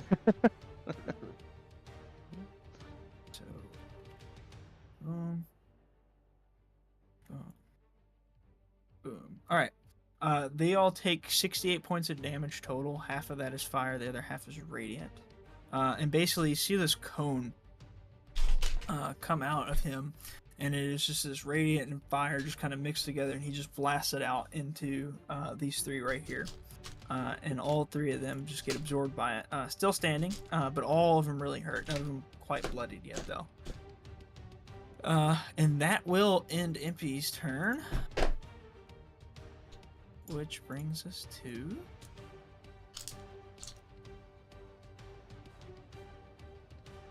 this first kobold. Impy Royce, first he sees the spirit guardians of Sersha, and he kind of stops in his track, and then Impy Royce just flies up in front and just blasts him in the face. So with a little bit of fear, he's going to start striking back at Impy. And he's going to do... Oh, wrong character to roll with. He's going to roll... that is not going to hit. He's going to roll again. That's not going to hit. One more roll. That's not going to hit either. He swings at Impy, and Impy just kind of matrix dodges out of the way of all three of this guy's swings. That brings us to our good friend Sersha. Okay. Excuse me, my goodness. Is there any audio associated with his radiant brilliance over there? Yeah, it kind of sounds like when he blasts it out, it sounds like flames like kind of like getting like shot out at a velocity, but then also behind that with the radiant is just kind of this like slight holy choir sound to it as it kind of comes out with it. Alright. Sounds and looks like they've got that handled. I'm gonna run up just past this guy, the top drow's body, and get as far as I can. Measure my movement from the back of the tree to just inside the cave to be 25. Yep. And then I would like to provide ears to the wall of force, just to like see if I can hear anything coming from within inside the cave. Okay, so you're gonna need roll a perception check just to hear anything. Mm-hmm. Okay. Drat. It's a 3 for a 15. You don't really hear nothing. Just the droning echoes of a cave. Very good. Mostly, since you're at the mouth of it, and mostly just the wind going into the cave, kind of echoing in the cave. Mm-hmm. Okay. Anything else you would like to do? Let me see. Yeah. I'll go ahead and, yeah, I'll use a bonus action to harness divine power. Use one of 3 times per long rest to regain a spell slot of up to level 3, and I'll regain that dispel magic slot I used. Got it. All right. And yeah, I'll stay kind of just like ears perked up to the cave. Yep. Got it. Mm-hmm. That brings us to Ojitai. Ojitai, you're standing in the mouth of this cave. That drow just ran past you. You heard a bunch of commotion going behind you. But you're on your mission. You're going in there to try to find these masks. So you look inside this cave, and you kind of look left and right. And off to the left, you notice that there's one like kind of cutout where there's a dwelling. And then off to the right, there's another cutout where there's some sort of dwelling. So one on the left, one on the right. About how far in are they? So to kind of give you a little, I'll actually just do some drawing. So let me make sure I got a good color for you to see. So here is basically where the first dwelling would be, and then here is where the second one would be. Is there any light in here at all? None. Right. Opening up my cloak to just have my glow sticks there so I can actually see. Okay, so you're no longer invisible? There is a light just kind of emitting from the area. Okay. But Gotcha. technically, I think I'm still invisible. Got it. All right. So now there's this mysterious floating light kind of emitting out in the middle of here. So you look off, better view now with these lights. You look off to the left in this dwelling where there's kind of like an entrance to it. It looks a little bit caved in, like you might have to move some stones. The one off to the right, it doesn't look nearly as just caved in or anything. Like you could just walk straight in. I'll take a few steps in, watching, because Constantori mentioned there might be traps. Right. I want to just watch my step. And I'll step in 15 feet towards this right one, see if I can see any more. All right. Yeah, you can look inside. You look inside this dwelling, and you notice that all over the floor, all in the walls, these little cutout shelves, is just all kinds of what looks like junk. Pots, pans, rusted swords, like tree limbs that are just like long dead and decrepit. Just a bunch of random garbage, just kind of all piled up in different areas. None of it looks like it has anything to do with it. And then kind of laying in between like all of this in the middle of the floor, surrounded by all this trash, is what looks like the skeleton of a kobold just kind of laying there. Been long dead. Right. Well, seeing that, I will turn around and just think they've figured this out. This is just their base storage. I'll come back around real quick. Dash. You're going where? out. Sorry. Run back out towards this guy that ran out of the cave. Okay. Drow. Yeah. I'll start taking a couple of strikes at him. All right. You go ahead and roll your attacks for me.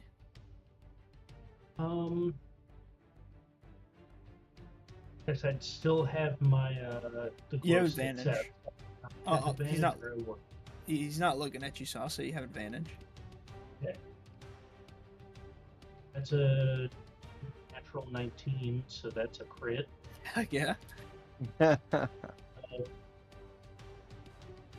roll all the slashing damage, then all the lightning. Okay.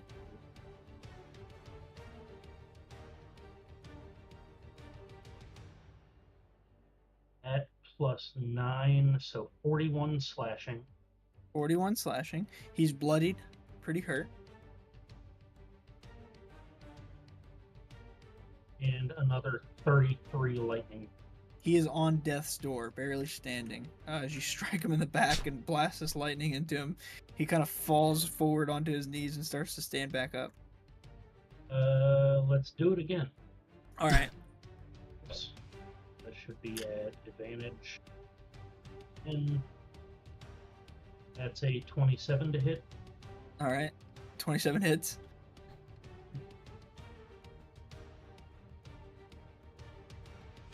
Gonna be 20 slashing. You kill this drow. An extra bunch of damage for the lightning. You electrify this corpse basically as he falls to the ground in the snow, just kind of twitching as these bolts run through his body. I'll just call out to Cormit. All right, let's clear him out, Cormit. If he responds. So, this is what happens. It is now the turn of this here kobold. He hears you call out, he hears the commotion, he turns around towards you, and then he stops and he looks down at himself and he reaches down and then pulls out his hand out of his pocket, and it's just bird shit all in his hand. And you see Cormit become uninvisible, standing right next to him with the barrel of his rifle pointed at this guy's face. This Oh my kobold's god. face. And Cormit, you can see now Cormit uninvisible is just jittering and like shaking and like he's got like foam coming out of his mouth. Oh my god. And he's gonna take a shot at point blank range. And it surprised him, so he's gonna get advantage on this roll. And he's gonna get it's a hit. So this is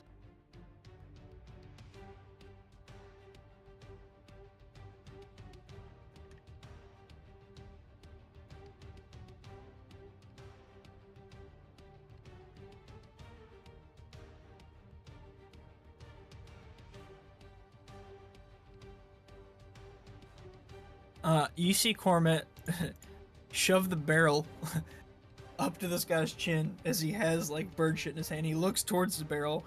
Cormit takes the shot, and you just see this guy's head just get deleted as my he gosh. falls dead on into the snow. Blood just spurting out of the top of this guy's neck hole, basically. Cormit then racks another round. Another one to jail, and then he turns and he gets ready to go after the next one. Cormit is our true sheriff. What have I done? So that guy's dead. All right, back to the top of the round. It's Cormit's turn. But before Cormit's turn, I don't know what you're about to say next, but I want to say my arcane eye has been gone actually since I cast the wall. I Okay, didn't. that's I didn't realize that it was doubling up on concentration, so that's my bad. gotcha. It all good because didn't see anything anyways. Yep. But You've got what your happens dwarf next? eye in there now, dude. Yeah, good old dwarf eye. What happens next is from the skies above you, the heavy snow-filled skies, is two drakes come flying down towards you guys on different Crap. sides of you. Yeah. After I finished my turn, I was like, should have tried to do something with that flare. So- One lands behind Oh Ringo, my god. and the other Oh, one lands boy. here. Yeah, boy, yeah, boy. One of them has this kind of like bluish purplish glow to him, and the other one is just kind of this like black skinned one. Very black with these like white piercing eyes that are just solid white basically. And it is gonna be that one's turn first. So it is going to land and then walk towards MP Royce and start trying to attack him. First thing it's going to do is it's going to use its breath weapon. So in a 30-foot cone, that direction. Which, let me do some measuring. It's definitely hitting me. Yeah. You can see this kobold looks terrified as it lands before them. Yeah. And everybody needs to make a dexterity saving throw that is basically just Ojutai out of the Cormit players. gets -2 dex from the fire assaults. Yeah, I'm aware. Damn. Okay. Damn. I've been dealing with it all game, boys. Yeah, yeah. Oh no. Rolled a 21. 21. You do save. Give me a second. So I believe that means you take no damage, right? Monk shit. It's monk shit. Monk shit. Let's go. Oh my god. MP Is Royce this gonna roll. what kind of damage? Did you already say the kind of damage this is? Not yet. I feel like I know the kind of damage it is. In which case, MP Royce is gonna make a dex save. MP Royce rolls a natural 1. MP Royce fails. Oh, well. yikes. I mean, he's literally point blank in this thing's face, so Yeah. that adds up. It is necrotic damage that gets shot out and blast into you guys. The kobold is killed. Not what I was expecting. 64 damage total. So both Cormit and Impy Royce take 64 damage. Poor Cormit. Cormit is bloodied. Impy Royce is hurt marginally. And the kobold, what happens? He melts. Well, he does. The necrotic damage kind of melts him down into the snow. But rising up from the kobold's body. Yeah. That's dope. Alright, if I can get roll 20 to load, so I can grab the asset that I'm trying to grab.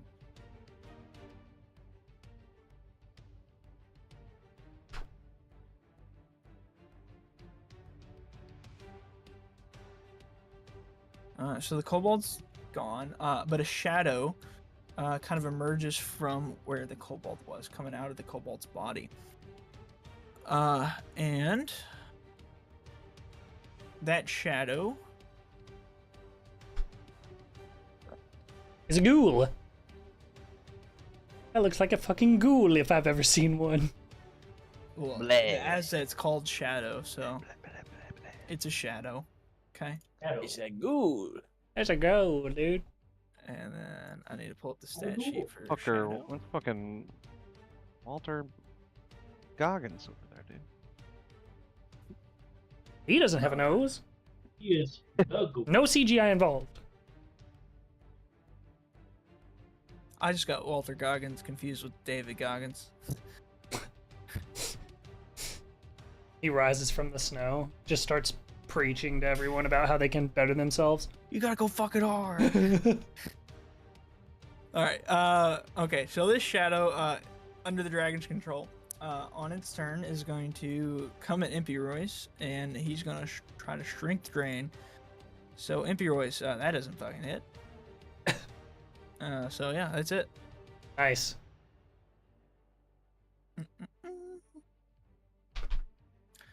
And that's gonna end that Drake's turn. Now back over here on the other side of the world. This Drake is gonna land and then walk up towards Ringo. Oh, fuck.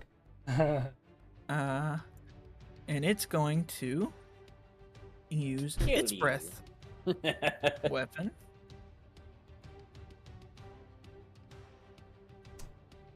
And it is in a 60-foot cone. That is bigger. Yep. Okay. Saoirse, this will come into the cave and hit you as well. God damn. I need you guys to make a dexterity saving throw.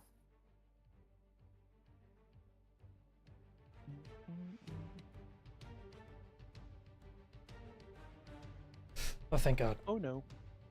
24. Mean.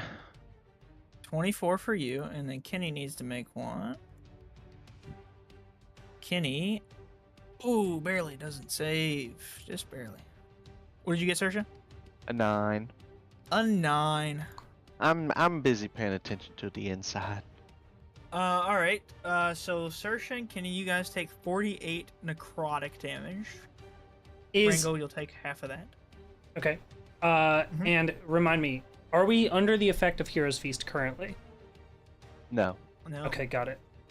not after Need to that last delete long these? rest. Okay.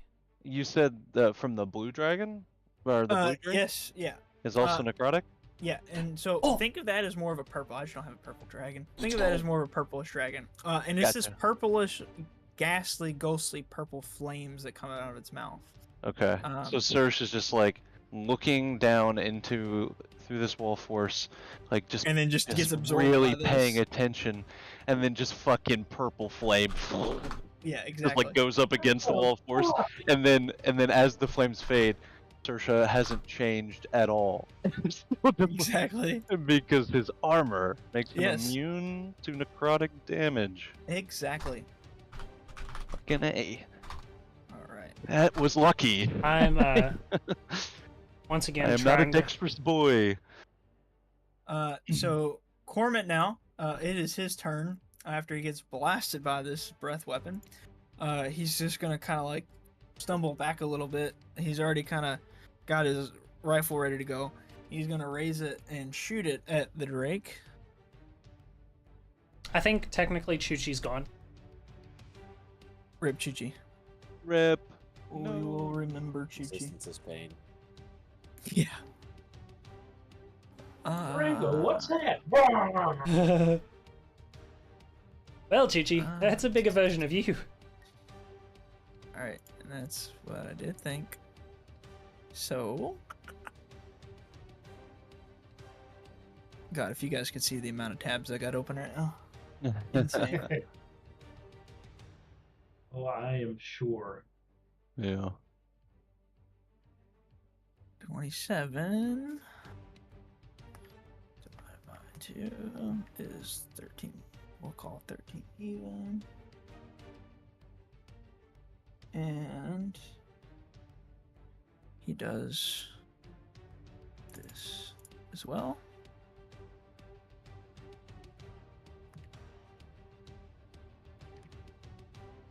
All right, he does total 24 damage to the Drake.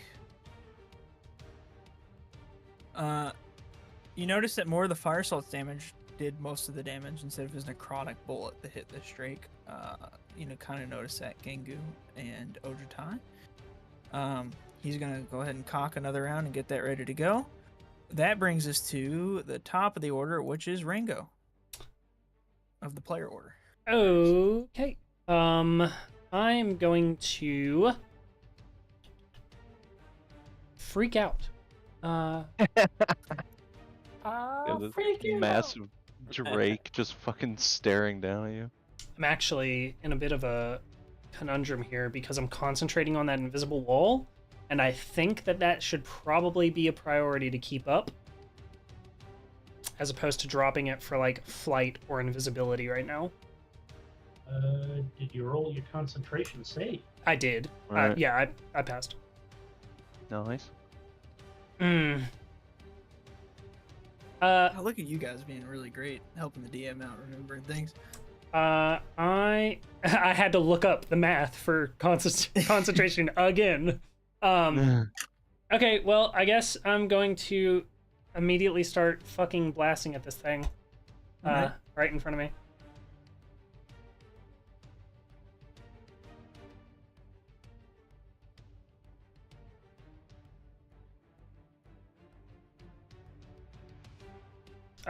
So 34 to hit.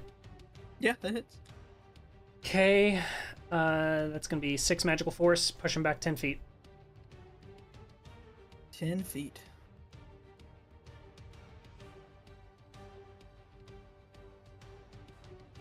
All right. And how much magic force again? Sorry. 6. 6. And so all the while, I'm going to be making my way. I'm going to be blasting and moving back here. Got it. Yeah. Can you delete Chuchi, please? And Chuchi. yeah, so that's the first blast. Cool. Come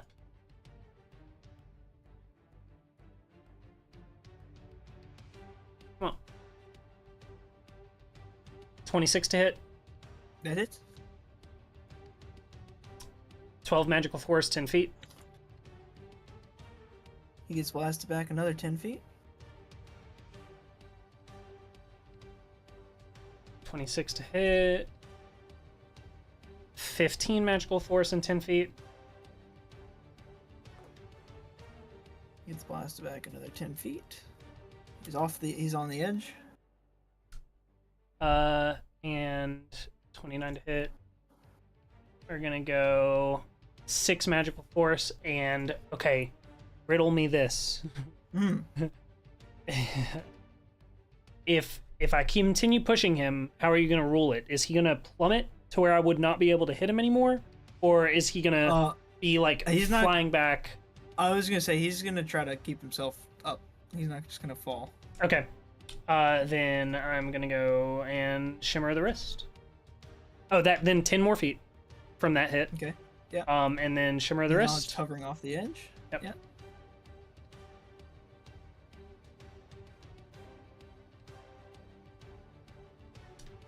Uh,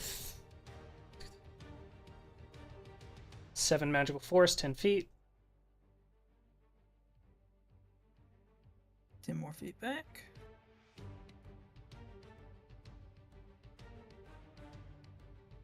Nine Magical Force and 10 feet. 10 more feet back. I think I got 2 more left. So, Uh, holy fuck.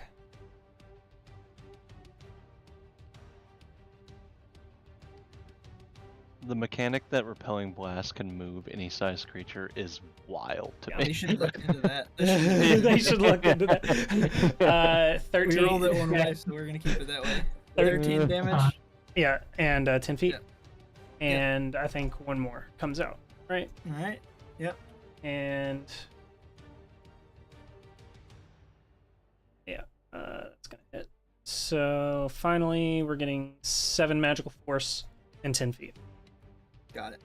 On the last blast, you blast him back like it's now kind of like a blizzard almost up here. The wind's blowing rapidly. It's hard and to see. He kind of gets blown out of vision as he gets blown past. But it's going to use a legendary action, and it's going to fly.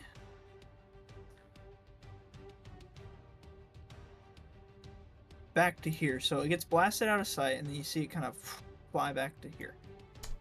Okay.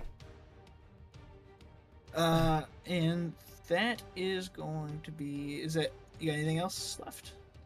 I just kind of yell out to Sersh back into the cave. Literally, I just yell his name. So Saoirse, you now have this flame just kind of come up over you, and you're like, "What? That did nothing." And then you hear Rango yelling at you. And that's my turn. Got it. Gengu, it's your turn. Yes, about time. All right, we're gonna move right up in the business right about here and let my spirit guardians go to work real quick. Heck yeah, heck yeah.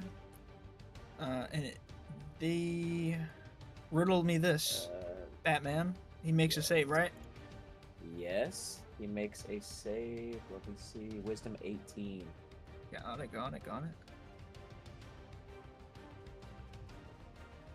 And I got the ghoulie in there too. 24 for the dragon, Fuck. Wise dragon. and the ghoulie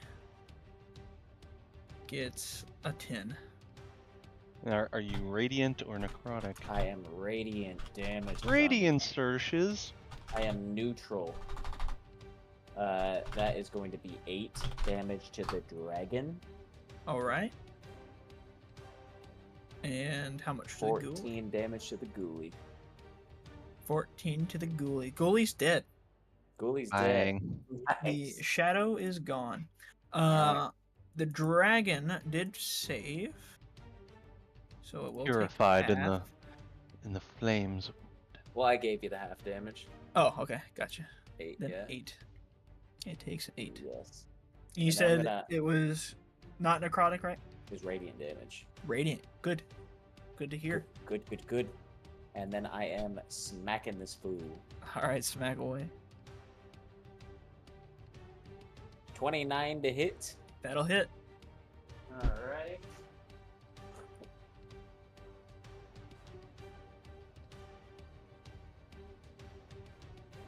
A whopping 40 damage. 40 damage to the Drake as you smack into him. Its head was faced towards like Cormit and Ojatai. Oh yeah, I'm who it knocking really out a can't couple see. teeth. But it turns back towards you after you smack it, and the Spear and Guard hit it. Alright. Now we're smacking again. Yeah. Oh my god, the moment has come. Nat 20, boys. Oh, Oh let's my go. This dragon is fucking dead, let me tell you. Oh my god. How many extra dice do you have? 2 or 12 3? d10s, Oh. 4d6 plus 13. Oh my god. Wait, I've never been in a game where a high leveled barbarian has hit his like brutal critical. Wait, what? 98 damage. 98 damage total. Oh my god. Let's fucking go.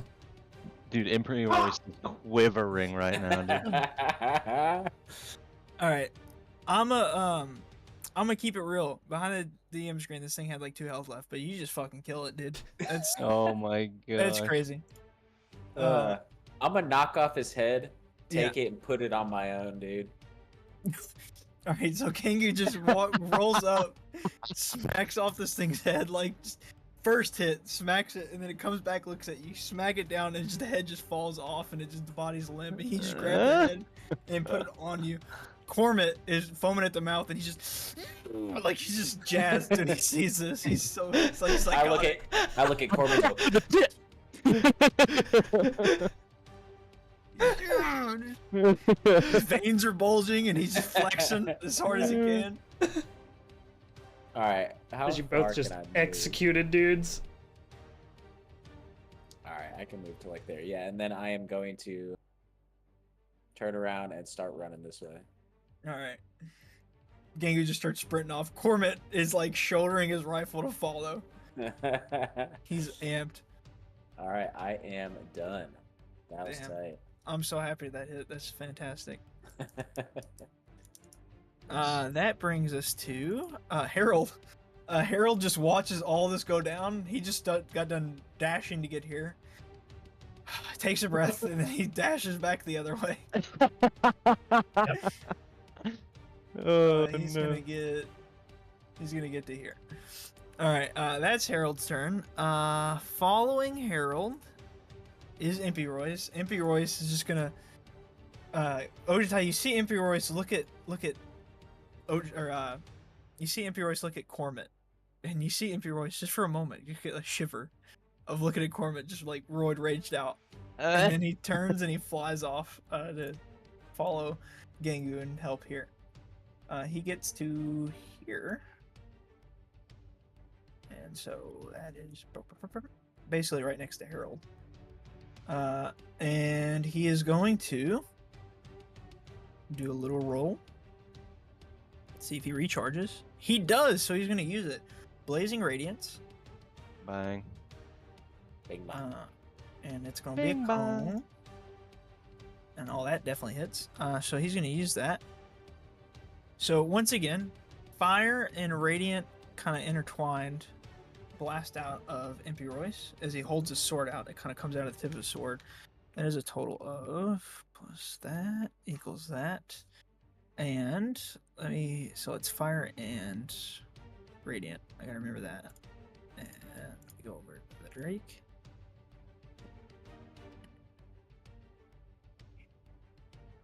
Okay, so he is immune to that. So minus this. Okay. And then he has to make a dex save. And he doesn't save, so he does take the rest of it. So that's... Alright, that Drake is bloodied, but the radiant damage seemed to be the only thing that did any kind of damage to him. The fire didn't really do anything at all. And that is going to be the end of Impy Royce's turn, which brings us to our good pal, Saoirse. Okay. Oops.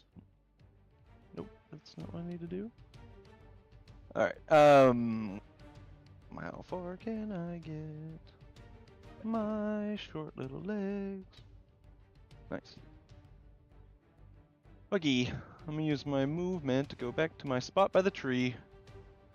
And then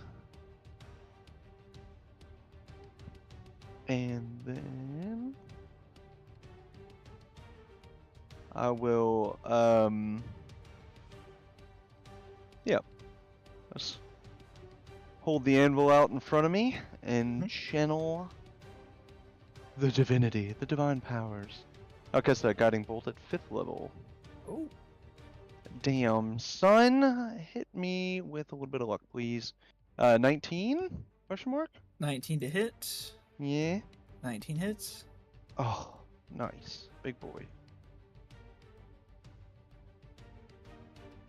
29 radiant damage. 29 radiant to the Drake. So still bloody, still hurt. Okay. And then let me just check something real quick.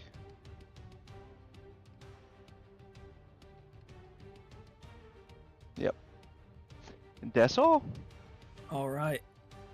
That brings us to Ojutai. Right,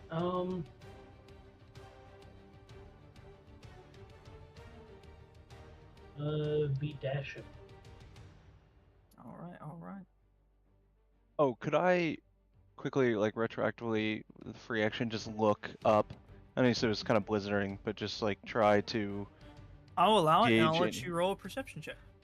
Okay, thank you. Okay, better. 26. 26. All right. What you do see is you're looking around up in the sky, and you do see something. Oh, you hate that. You see, if you look off where you guys started at Sersha, it's not here yet, but at the beginning of the next turn, so back when Cormet's back in charge, it will be here. This is flying down towards you guys. Well, Welcome to level 18 combat, boys. Alright, very good, very good. But not here yet.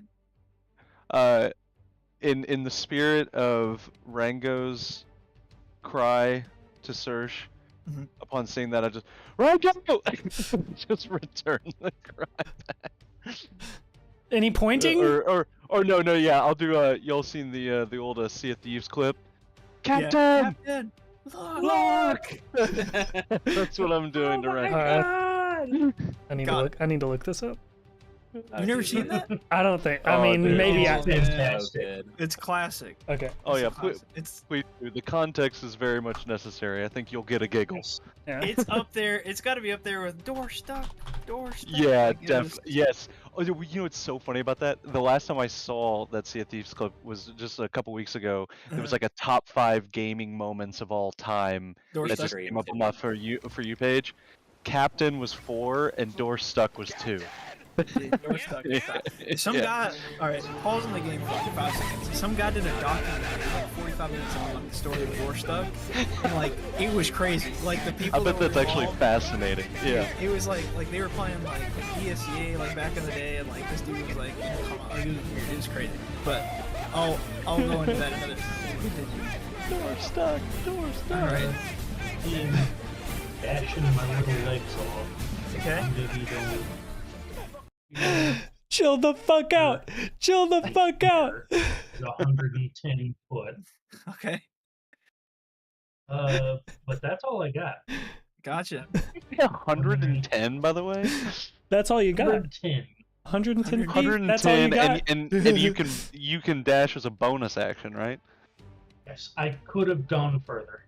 Yeah. Yeah. Very cool. Wow. The old double dash.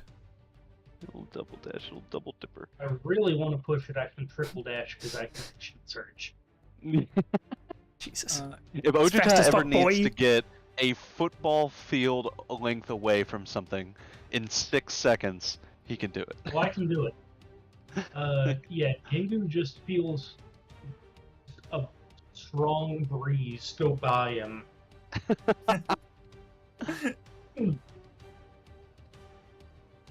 The snow just That's it. fucking. I just Ojutai is out here putting up like record numbers at the NFL Combine, just Yeah. running the fastest 40 world He has just- ever seen. There's just a bunch of coaches clapping along the way as he's running. Yeah, right. Stopwatches in hand. Yeah. All right, Kenny is gonna fly his little butt all the way over. Oh, just stretch Kenny out. No, Kenny's gonna fly all the way over here.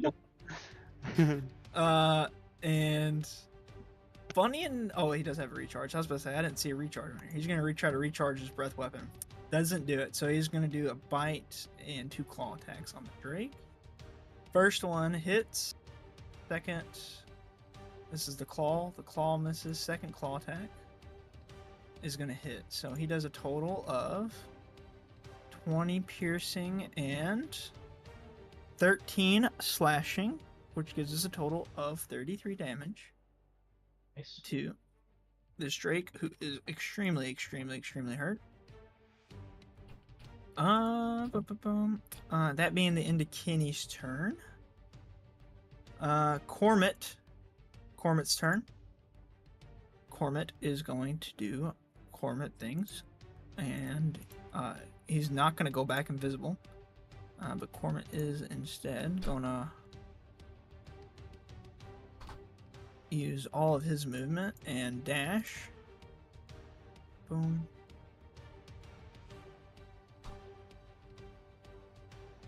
To there.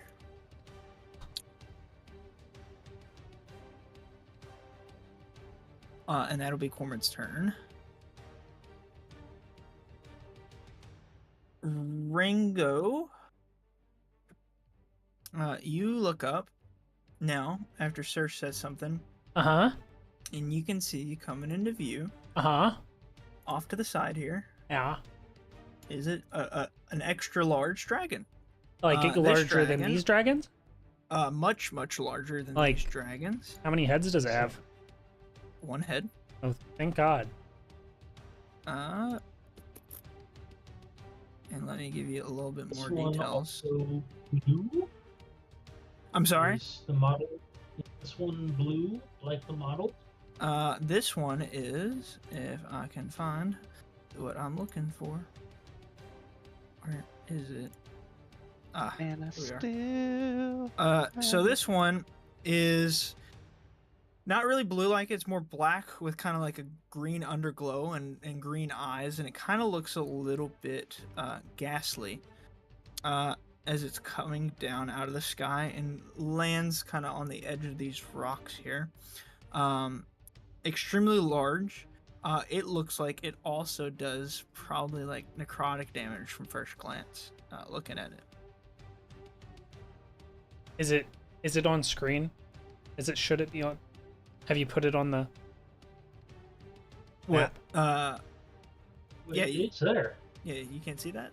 No. Where? Ping it? Yeah, no, I see nothing. Let me try. I'll refresh as well. Can all of you guys see it, players? Yep. Oh, yeah. Okay, I'll refresh. Sec. And for this string. Yeah, okay. Yeah, it's moving. Here's a little image. Yeah, it's moving. Here's an image of this, what this drake kind of looks like. Oh no! Really? Oh, he looks badass. Okay, sorry? okay. He looks so good. Wait, what He the looks fuck like he is may going on with his? hold rank chin. in the. Well, okay. Bro's dripped Oh. out. He's got Oh. he's got jewelry. Eladros. He Are you sure this looks isn't a nice dragon? like- Okay. Oh, He looks like a member of Tiamat's status. okay. Got it. Are the elders this big as him or as big as these other ones? The elders are somewhere in between. Okay. Oh. Okay, so how far away Oh. is that thing? You said he's landed there, right? Yeah, he's basically sitting there. Yeah, he's animated like he's flying, but he's Gotcha. Yeah. Okay, well, I see that, and I, move, I'm gonna start blasting again. Okay. We'll blast, Is this one bloody? Is the smaller one bloody? Oh yeah, It is Yeah. bloody. super bloody.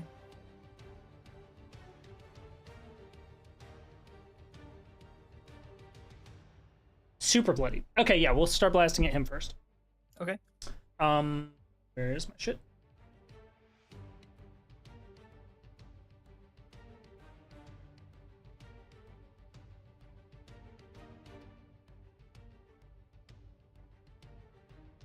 Hmm. 7 magical force, 10 feet. 7 magical force.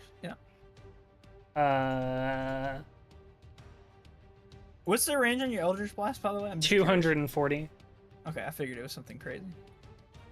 I took spell sniper, dude. Yeah. 13 magical force and 10 feet. 13 magical force, 10 feet. Still really bloodied, still really hurt. Okay. Oh, okay, please be big. Okay, it wasn't big. Kill me. 14 magical force, 10 feet. 14. It is on death's door, this Drake. And then I think this will be the 1, 2, 3. Yeah, this will be the final.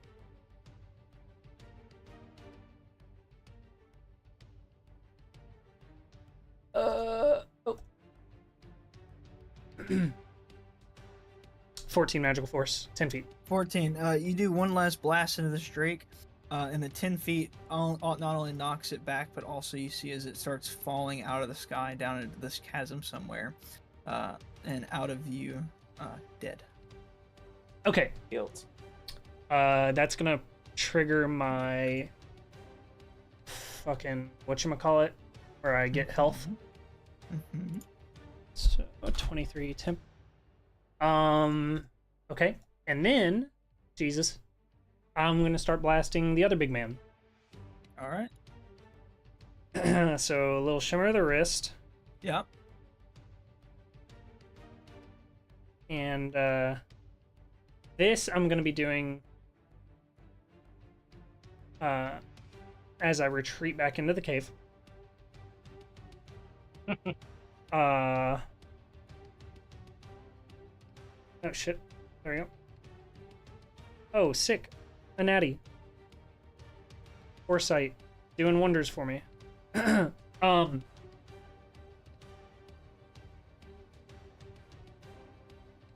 21 magical force and 10 feet. 21. And 10 feet. And 10 feet. To the big man. Yeah.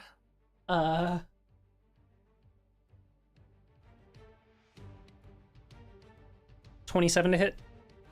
27 hits. 15 magical force and 10 feet. 15. And 10 more feet.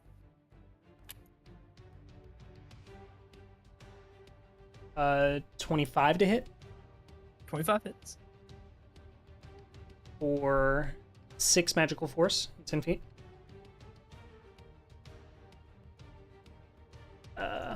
Is this the... That was the crit. That was the... So that's the third one.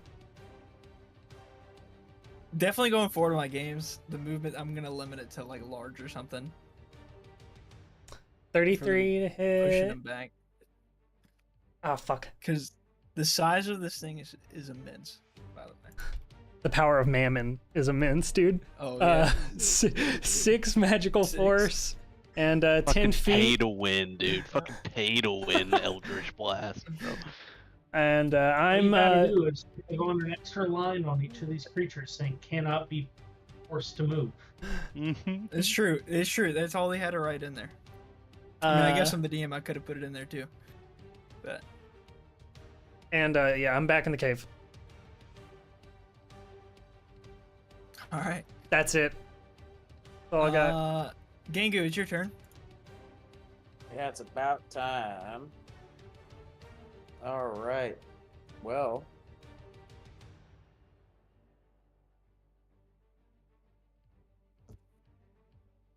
I'm just gonna go chill up next to Serge and let him interact with all my little Serge buddies. Heck yeah. My God, it's a party. That's all I got. Harold is gonna see this giant drake come down. He just got done dashing. He's gonna stop, look at it, see it get blasted back to infinity. Turn around, see the battle line is forming next to this tree, and not dash, but use all his movement to get into line. And steadfast. That brings us to Sersha. Oh. Okay. Big Daddy Drake.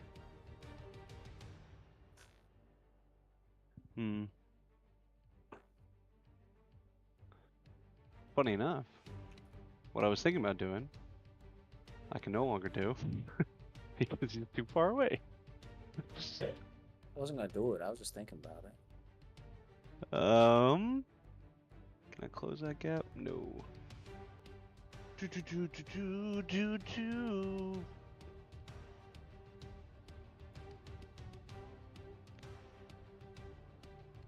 Sorry, boys.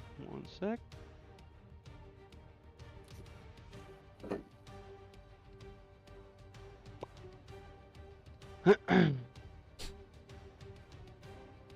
Alright. We shall.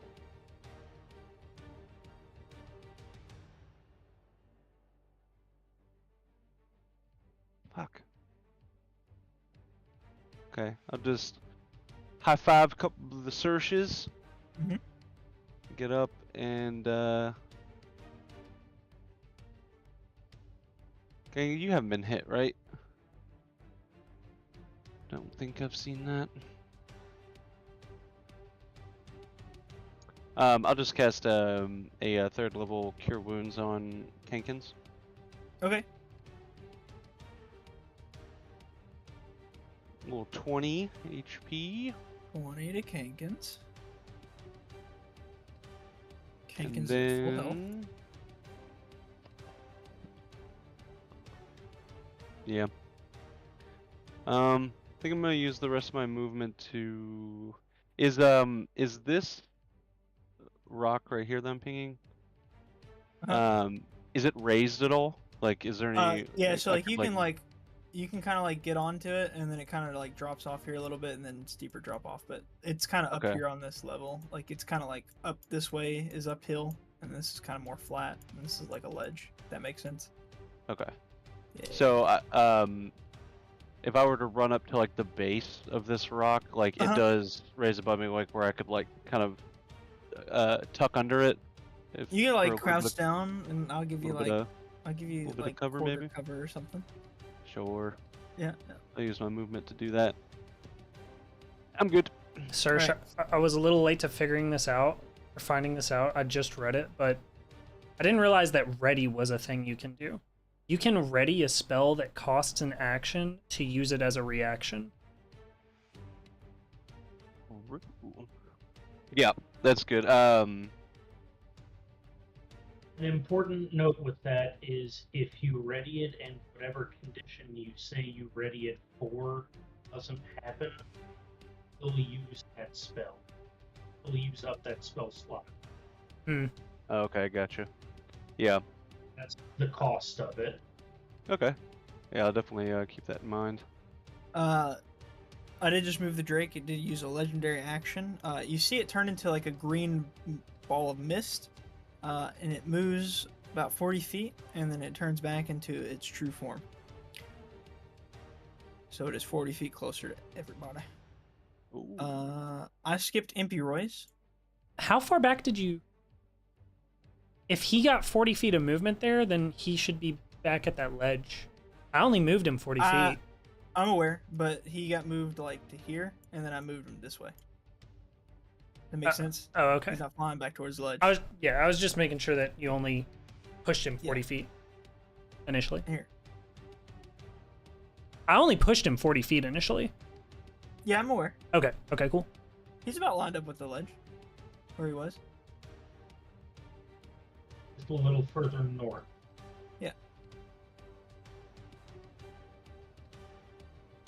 Impy Royce, I did skip him when I went to search, so we're gonna do him now. Impy Royce is gonna use all of his movement of flight and fly right up to this guy. Hell yeah. And he's gonna pull out his first. He's gonna recharge his Blazing Radiance. It does recharge, so he's gonna use that. Damn. Is that a 5 or a 6? He's hit that twice? Yeah, he's hit. That's He's dope. hit 6 and 5 both times. Let's go. So that's that plus one of the dice is glitched. Come on, there we go. Does that ever happen to you guys where a dice gets like stuck on top of another one? Yeah. It just like jiggles there on the Jiggles. screen, like it's trying. Yeah. trying. It's D&D Beyond's version of a cocked dice. Right, exactly. But you can't just 60 reroll it. Right. 64 total damage to this Drake. It's going to use another legendary action and make a claw attack at Impy Royce. Oh. And that's a crit. Oh.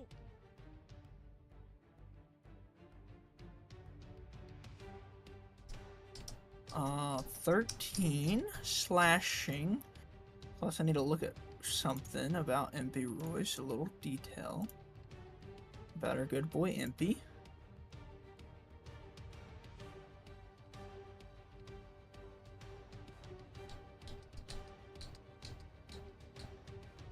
If I can find which tab MP's on. There he is. Found him. All right.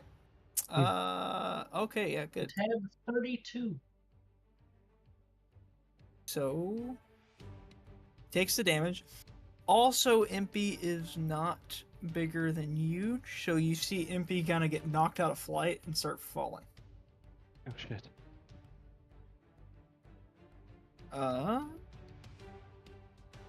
And that'll be Impy's turn. So we skipped Impy, we went to Surge, so now we're to Ojatai, who's next. Gonna roll casually, just a slow 30 foot there to next to Kenny. Mhm. Be looking up like no dragon I've ever seen before. Yeah, me neither. Not flying out there, so that's all I got. All right.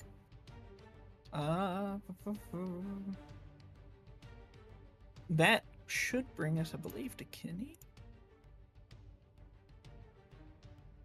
It is Kenny's turn. Kenny is going to look towards Yojitai. And then he's going to make his decision on if he recharges his breath weapon or not, which he doesn't. So he's just going to look at you, nod, and he's going to stay right here. That brings us to this thing's turn. Impy Royce is falling right now. So it's going to use all of its movement and get here. I'll say its head's in the Spirit Guardians. So it's in the Spirit Guardians. It makes a wisdom save, right? Does it land? It's just kind of hovering above the ground there. It's not going up any higher. It's kind of flying straight towards you guys. Okay. Has to make a save. If Yeah. your guardian's Wisdom? right. Wisdom, right? Yep. Yeah. Wisdom 18, I think.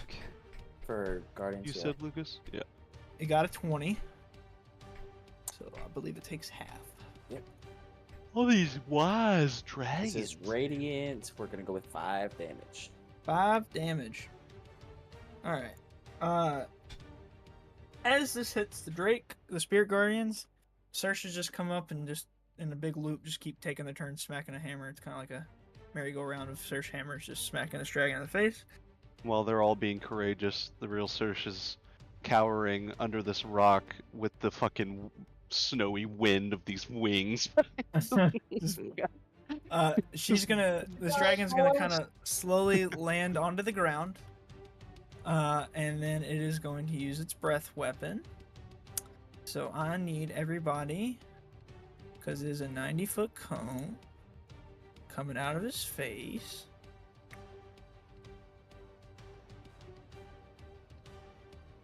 And it is not a spell. Oh no. So that's This Harold, is all Cormit, natural. yeah, Natural Dragon. Gangu, Cormit, and Harold. I need you all to make a saving throw, Constitution. Cormit's fucked up, ain't he? Cormit's pretty hurt. 18. Oh. 18, Wish I would've known. noted. I screwed that up. Cormit got a 20. And the last one is Harold.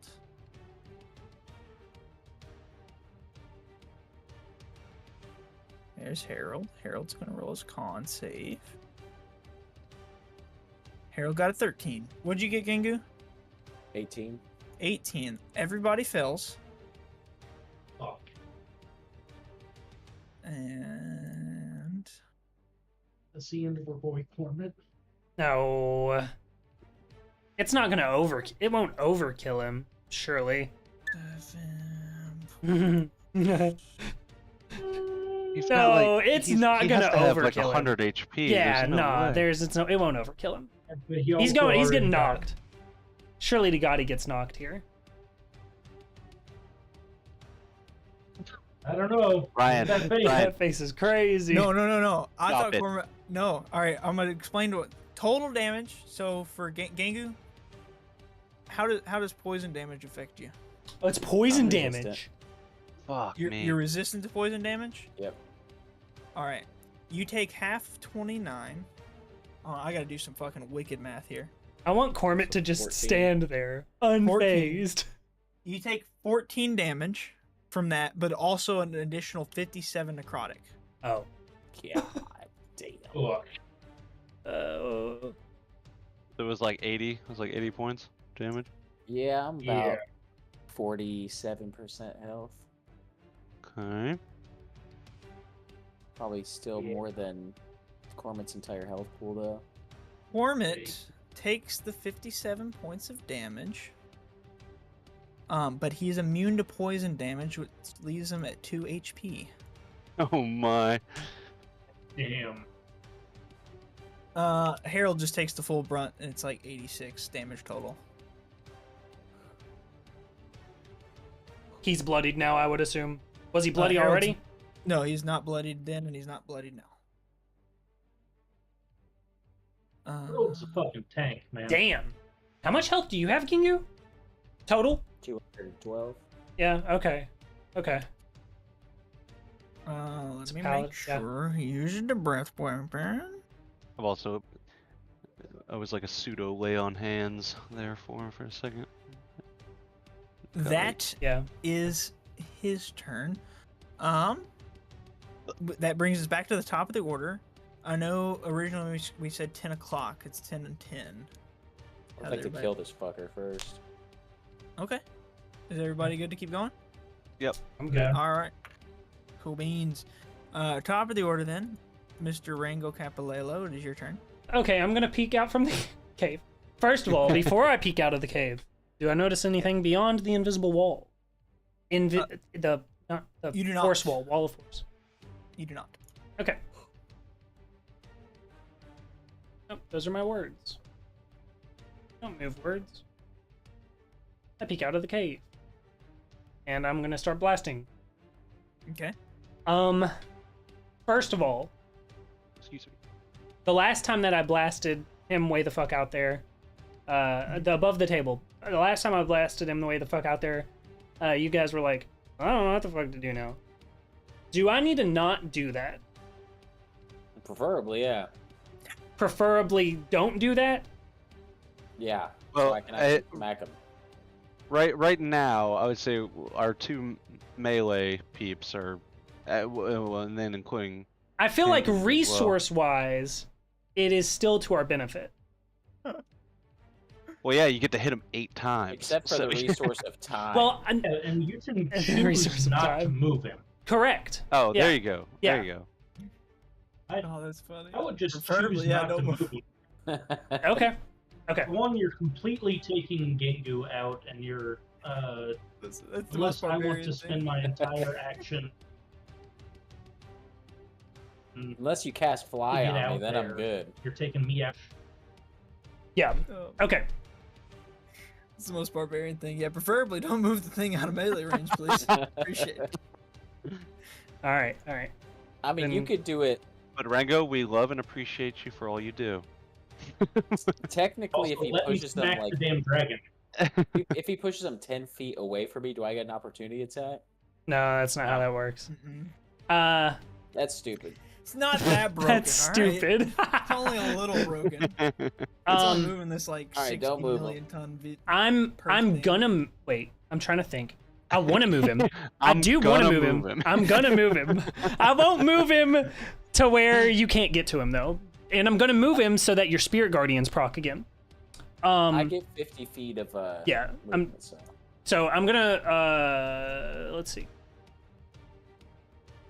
11 magical force. I'm gonna do 10 feet, and specifically I'll angle to. I'm hoping to just get him here-ish.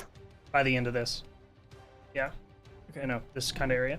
Yep. Because I'm gonna do it 3 times and then stop. You're putting it closer to Kenny and Ojatai. I like it. That way everybody can gang up. Everyone, yeah. Now I'm doing it to everyone's benefit. 21 to hit. Does 21 hit? 5 or 6 on the die for breath weapon. Does 21 hit? Yeah, 21 does not hit. 21 does not. Hit. Oh. Okay. Yeah. Okay. He's We're big and learning. beefy, dude. He's big and beefy. 24 to hit. 24 hits. Okay. We're gonna do 14 magical force, 10 feet. 14 magical force and 10 feet. And this is gonna be the final one. That's gonna hit. We're gonna do 12 magical force and 10 feet.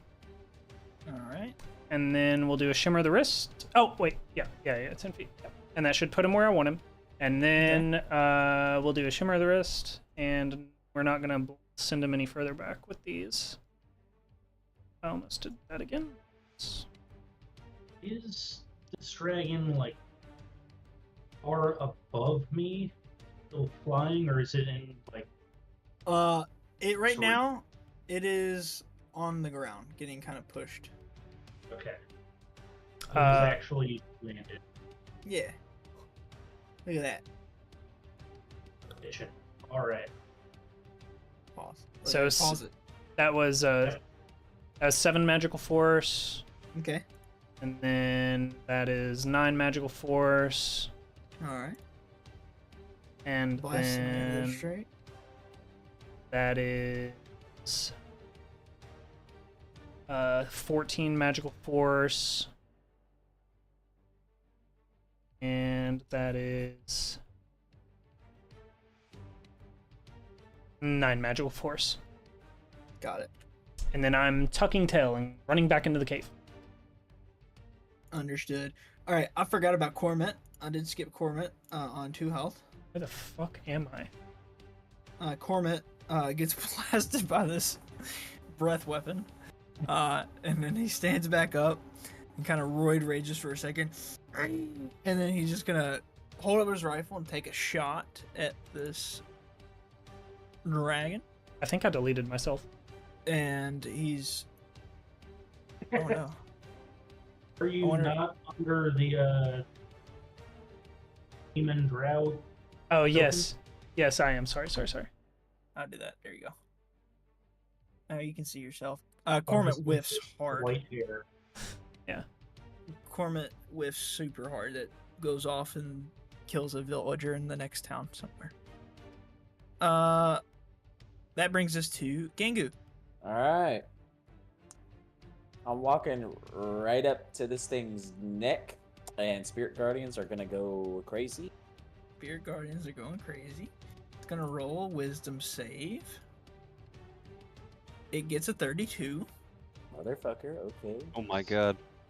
He's gonna take 3 damage. Fucker, okay. I like to think all the Sershas don't have their hammers out and they just have their hand just in a circle, just smacking. Slacking. Yeah. I am going to attack recklessly. Okay. 30 to hit. 30 hits. Okay, thank God.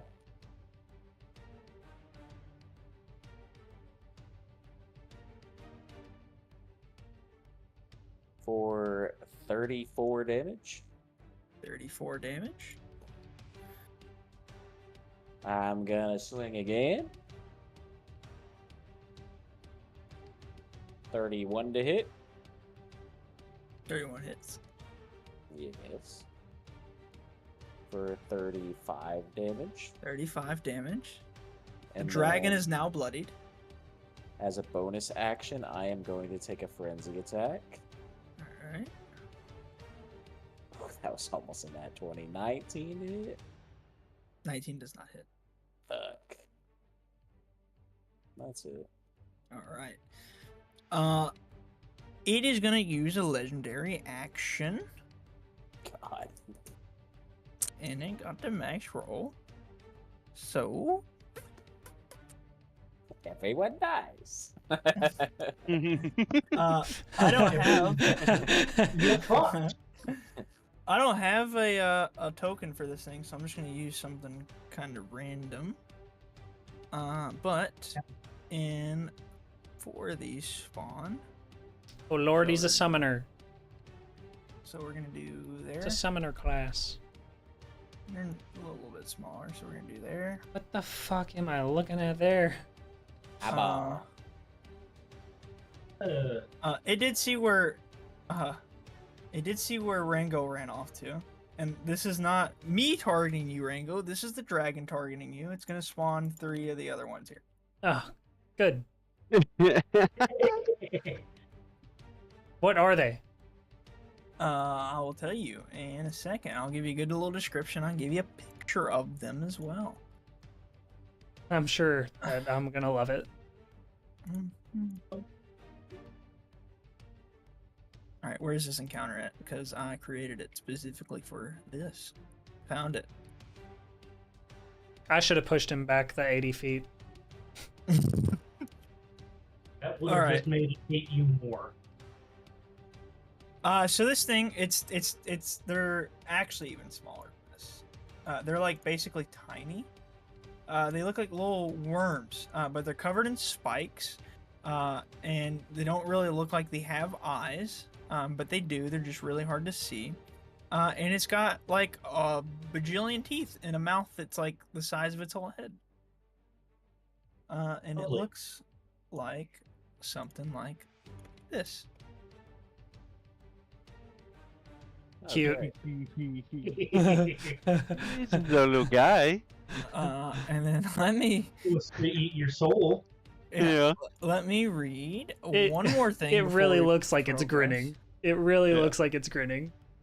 Let me read one more thing before we And just to be progress. clear, like that reaction from me, I'm also the guy who says that to the little alien, and then has the first one fucking pop out of his chest in the movie. That's me. Fantastic. Like everything's fine.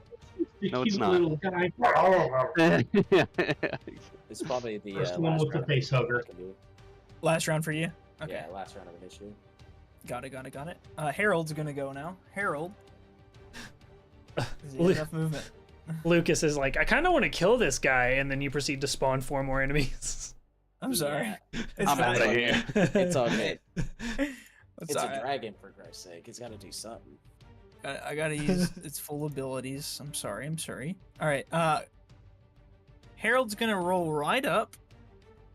And he is gonna cast. Just banish this guy too. I could. He could Yeah. do that. I don't know if he wants to do that though. I don't know if he wants to do that. Yeah. Every time Harold makes a move, he's like, what should I do for the plot?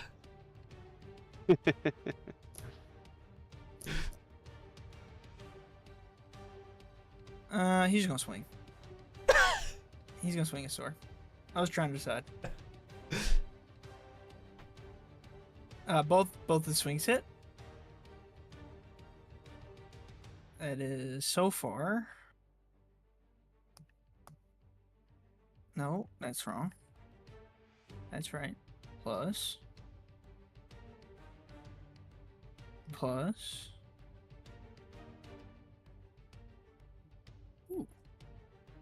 56 damage total Nice. in his 2 attacks, which makes the dragon even more bloodied. After Harold, Impy Royce is going to use all of his movement to come back up from falling. And he's going to get right up in the Drake's side here.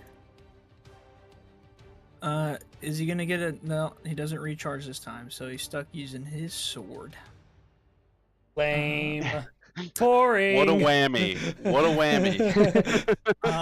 And he Use goes the to swing. sword that can go for He 80 goes- damage. He lands, and he goes to swing, and he rolls a natural 1.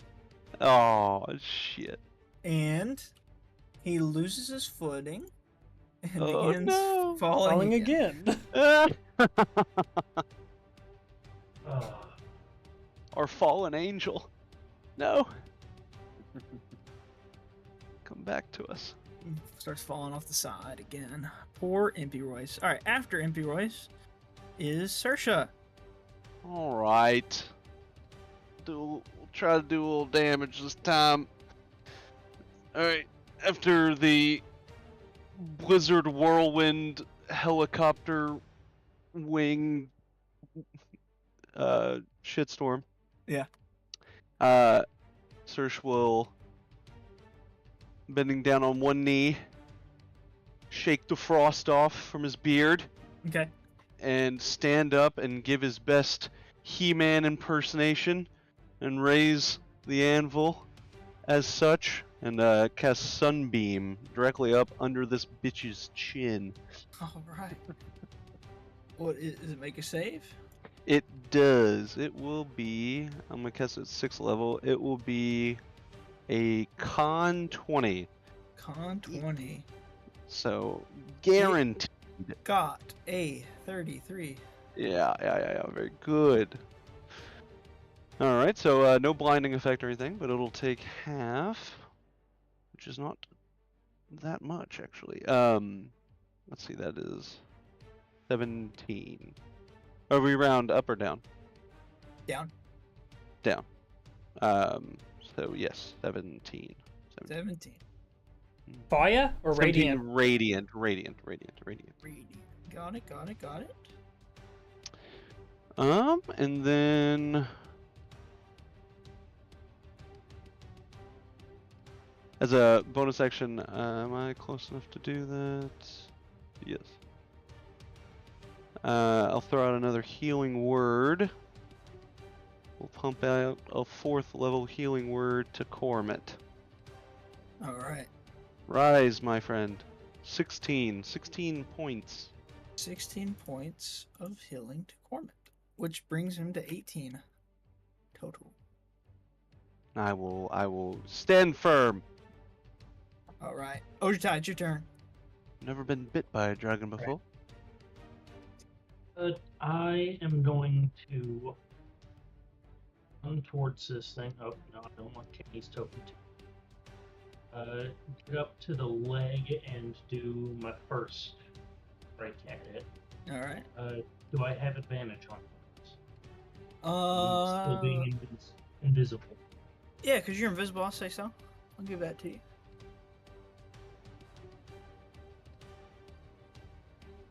A 27 to hit. That'll definitely hit. And I'm going to pump a superiority die into this to give it a goading attack. Okay. So it needs to make a wisdom saving throw of 17.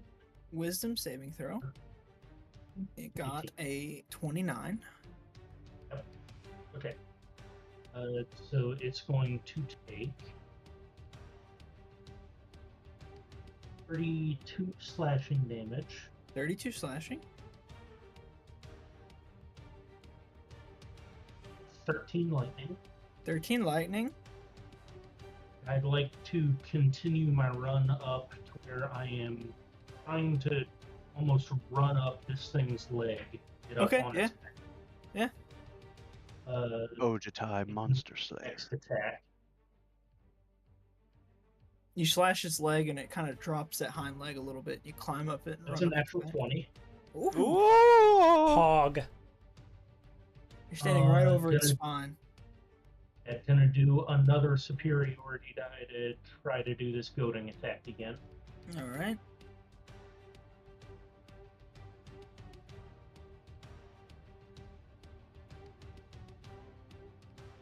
It got a 33. But that group gets doubled by the 8d8. Gonna be a flat 50 slashing damage. 50 slashing. This thing's really, really hurt. And another 29 lightning. How would you like to finish this thing off, Ojutai? Oh my god. We are killing it after all. So I'd like to continue my run kind of along its spine up towards its head and just be slashing at its back the entire way. With the last strike, I'd like to jump up so everyone gets to see it. As I jump up, the hood gets flipped off my head. Land just striking the sword straight down through its head. Fuck yeah.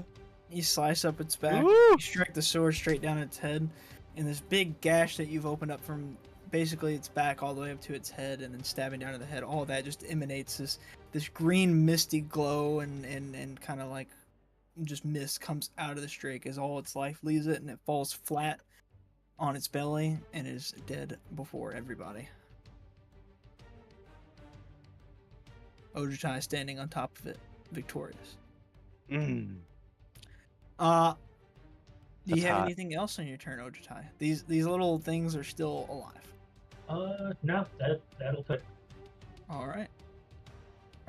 That will bring us to Kenny. Kenny's gonna fly over here. Oh, thank He's God. gonna- Fuck. He's gonna attack this one next to Cormit. Hey. Oh, that was one of you guys. He's gonna bite it. Jump. And he's gonna hit it. And that's a Bite it. total of 20 damage. Kill it. And will that kill it? Find out next time, I'm sure. It doesn't kill it. It is really hurt though. And he's going to claw it. And he gets a 21. That's going to hit. That's definitely going to kill it.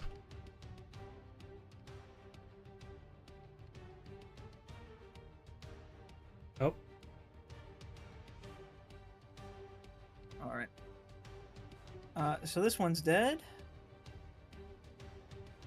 Kenny's then going to use the rest of his movement to get over here to try to help Rango. He's going to get it to about here. Alright, Rango. These things all charge in. Coming after you. In the cave.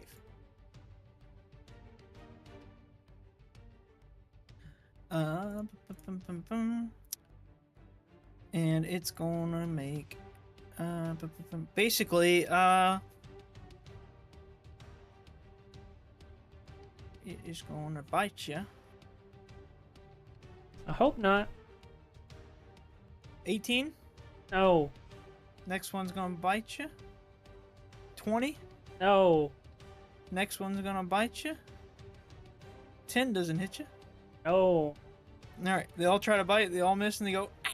And then it's your turn now. Actually, it's Cormit's turn. But Cormit is on the come down of fire salts. He falls on his back in the snow. We good It's to your turn now. we good to keep going, Lucas, or Yeah, if we're killing these three things. Okay.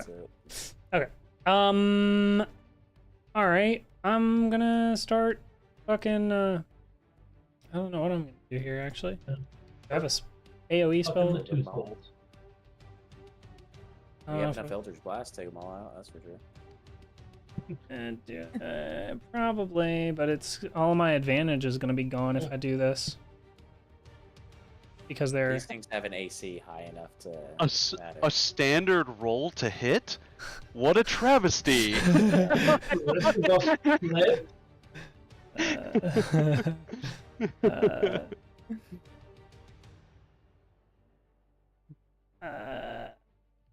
I might just do this instead, maybe.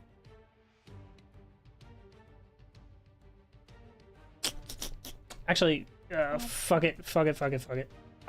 Okay, yeah. I want to like basically I want to be moving in a way where I'm slowly pushing them as I like exit. Does that make sense? So you're gonna blast them and push them as you're leaving. Yes. Okay.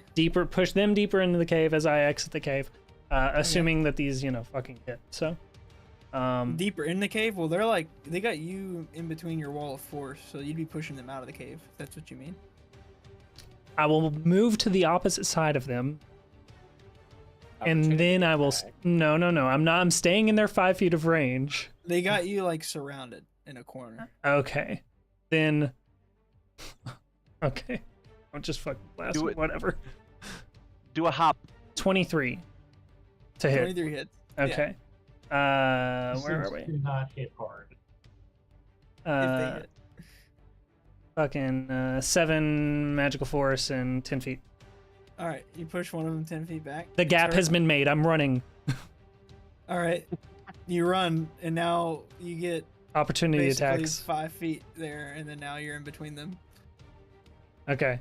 And then I'll blast the other 2 deeper into the cave now. Into the wall of force that you have. Right. I'm running. I'm running and blasting All right. simultaneously. Okay. Which one are you blasting? It doesn't matter, dude. Just roll the dice. Yeah. That hits fucking 8 magical force, 10 feet. All right, I'm just gonna do the Uh, same one that you've been doing. All right. Sure. All right, it's bloodied. Oh, I got a crit on that one. It's All fuck. right. It's critical. 11 magical force, 10 feet. This one's dead. Okay, that's 1, 2, 3.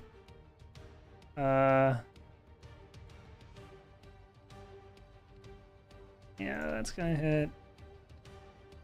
6 magical force, 10 feet. Shimmer of the wrist. Okay.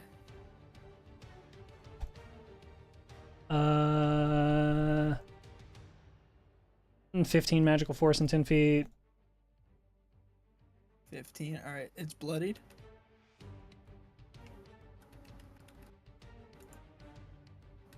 Uh, 10 magical force and 10 feet. It's dead. One left.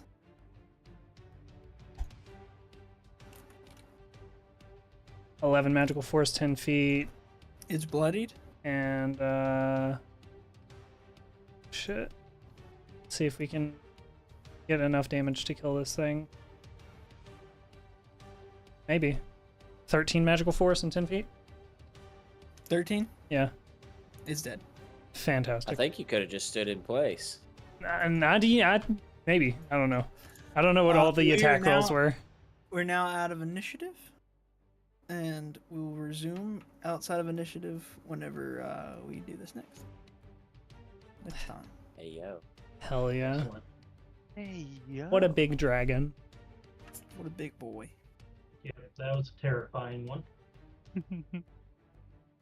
Yeah, brutal critical was hype. If We I would did. have had That access was to the sick. soundboard, I was gonna go crazy, but I didn't have access.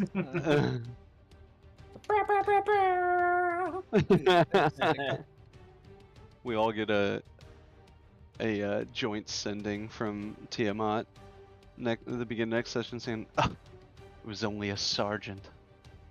Wait until you meet my majors and generals." That was a newborn child of mine. Dude, that fucking What a that photo pawn. was tight. That, Yeah. that dragon was Yeah. cool looking. I Yeah. want to be friends with him or And he's a her. dentist. He does need a little bit of a dent. That's his chin, right? That's on his chin. Orbit B, Oral B. Nah, I think it's That not. might be tooths. Pretty sure He's a those are teeth. like teeths. Nah, I think his mouth is. That's above his it. chin. I think that's right. That's his beard. His crystalline beard. Oh yeah, no, Cole is right. It's definitely a beard. You can see like a line. Yeah, I on do. I it. do. Yeah, I see it. Yeah. It's got a really fucked up. It's got like an underbite to the extreme. Rose regal. Oh yeah. Yeah. All right. All right. Kiss the Yeah. scream goodbye, fellas. Send our stream. Adios. Now I'm hopping out of here.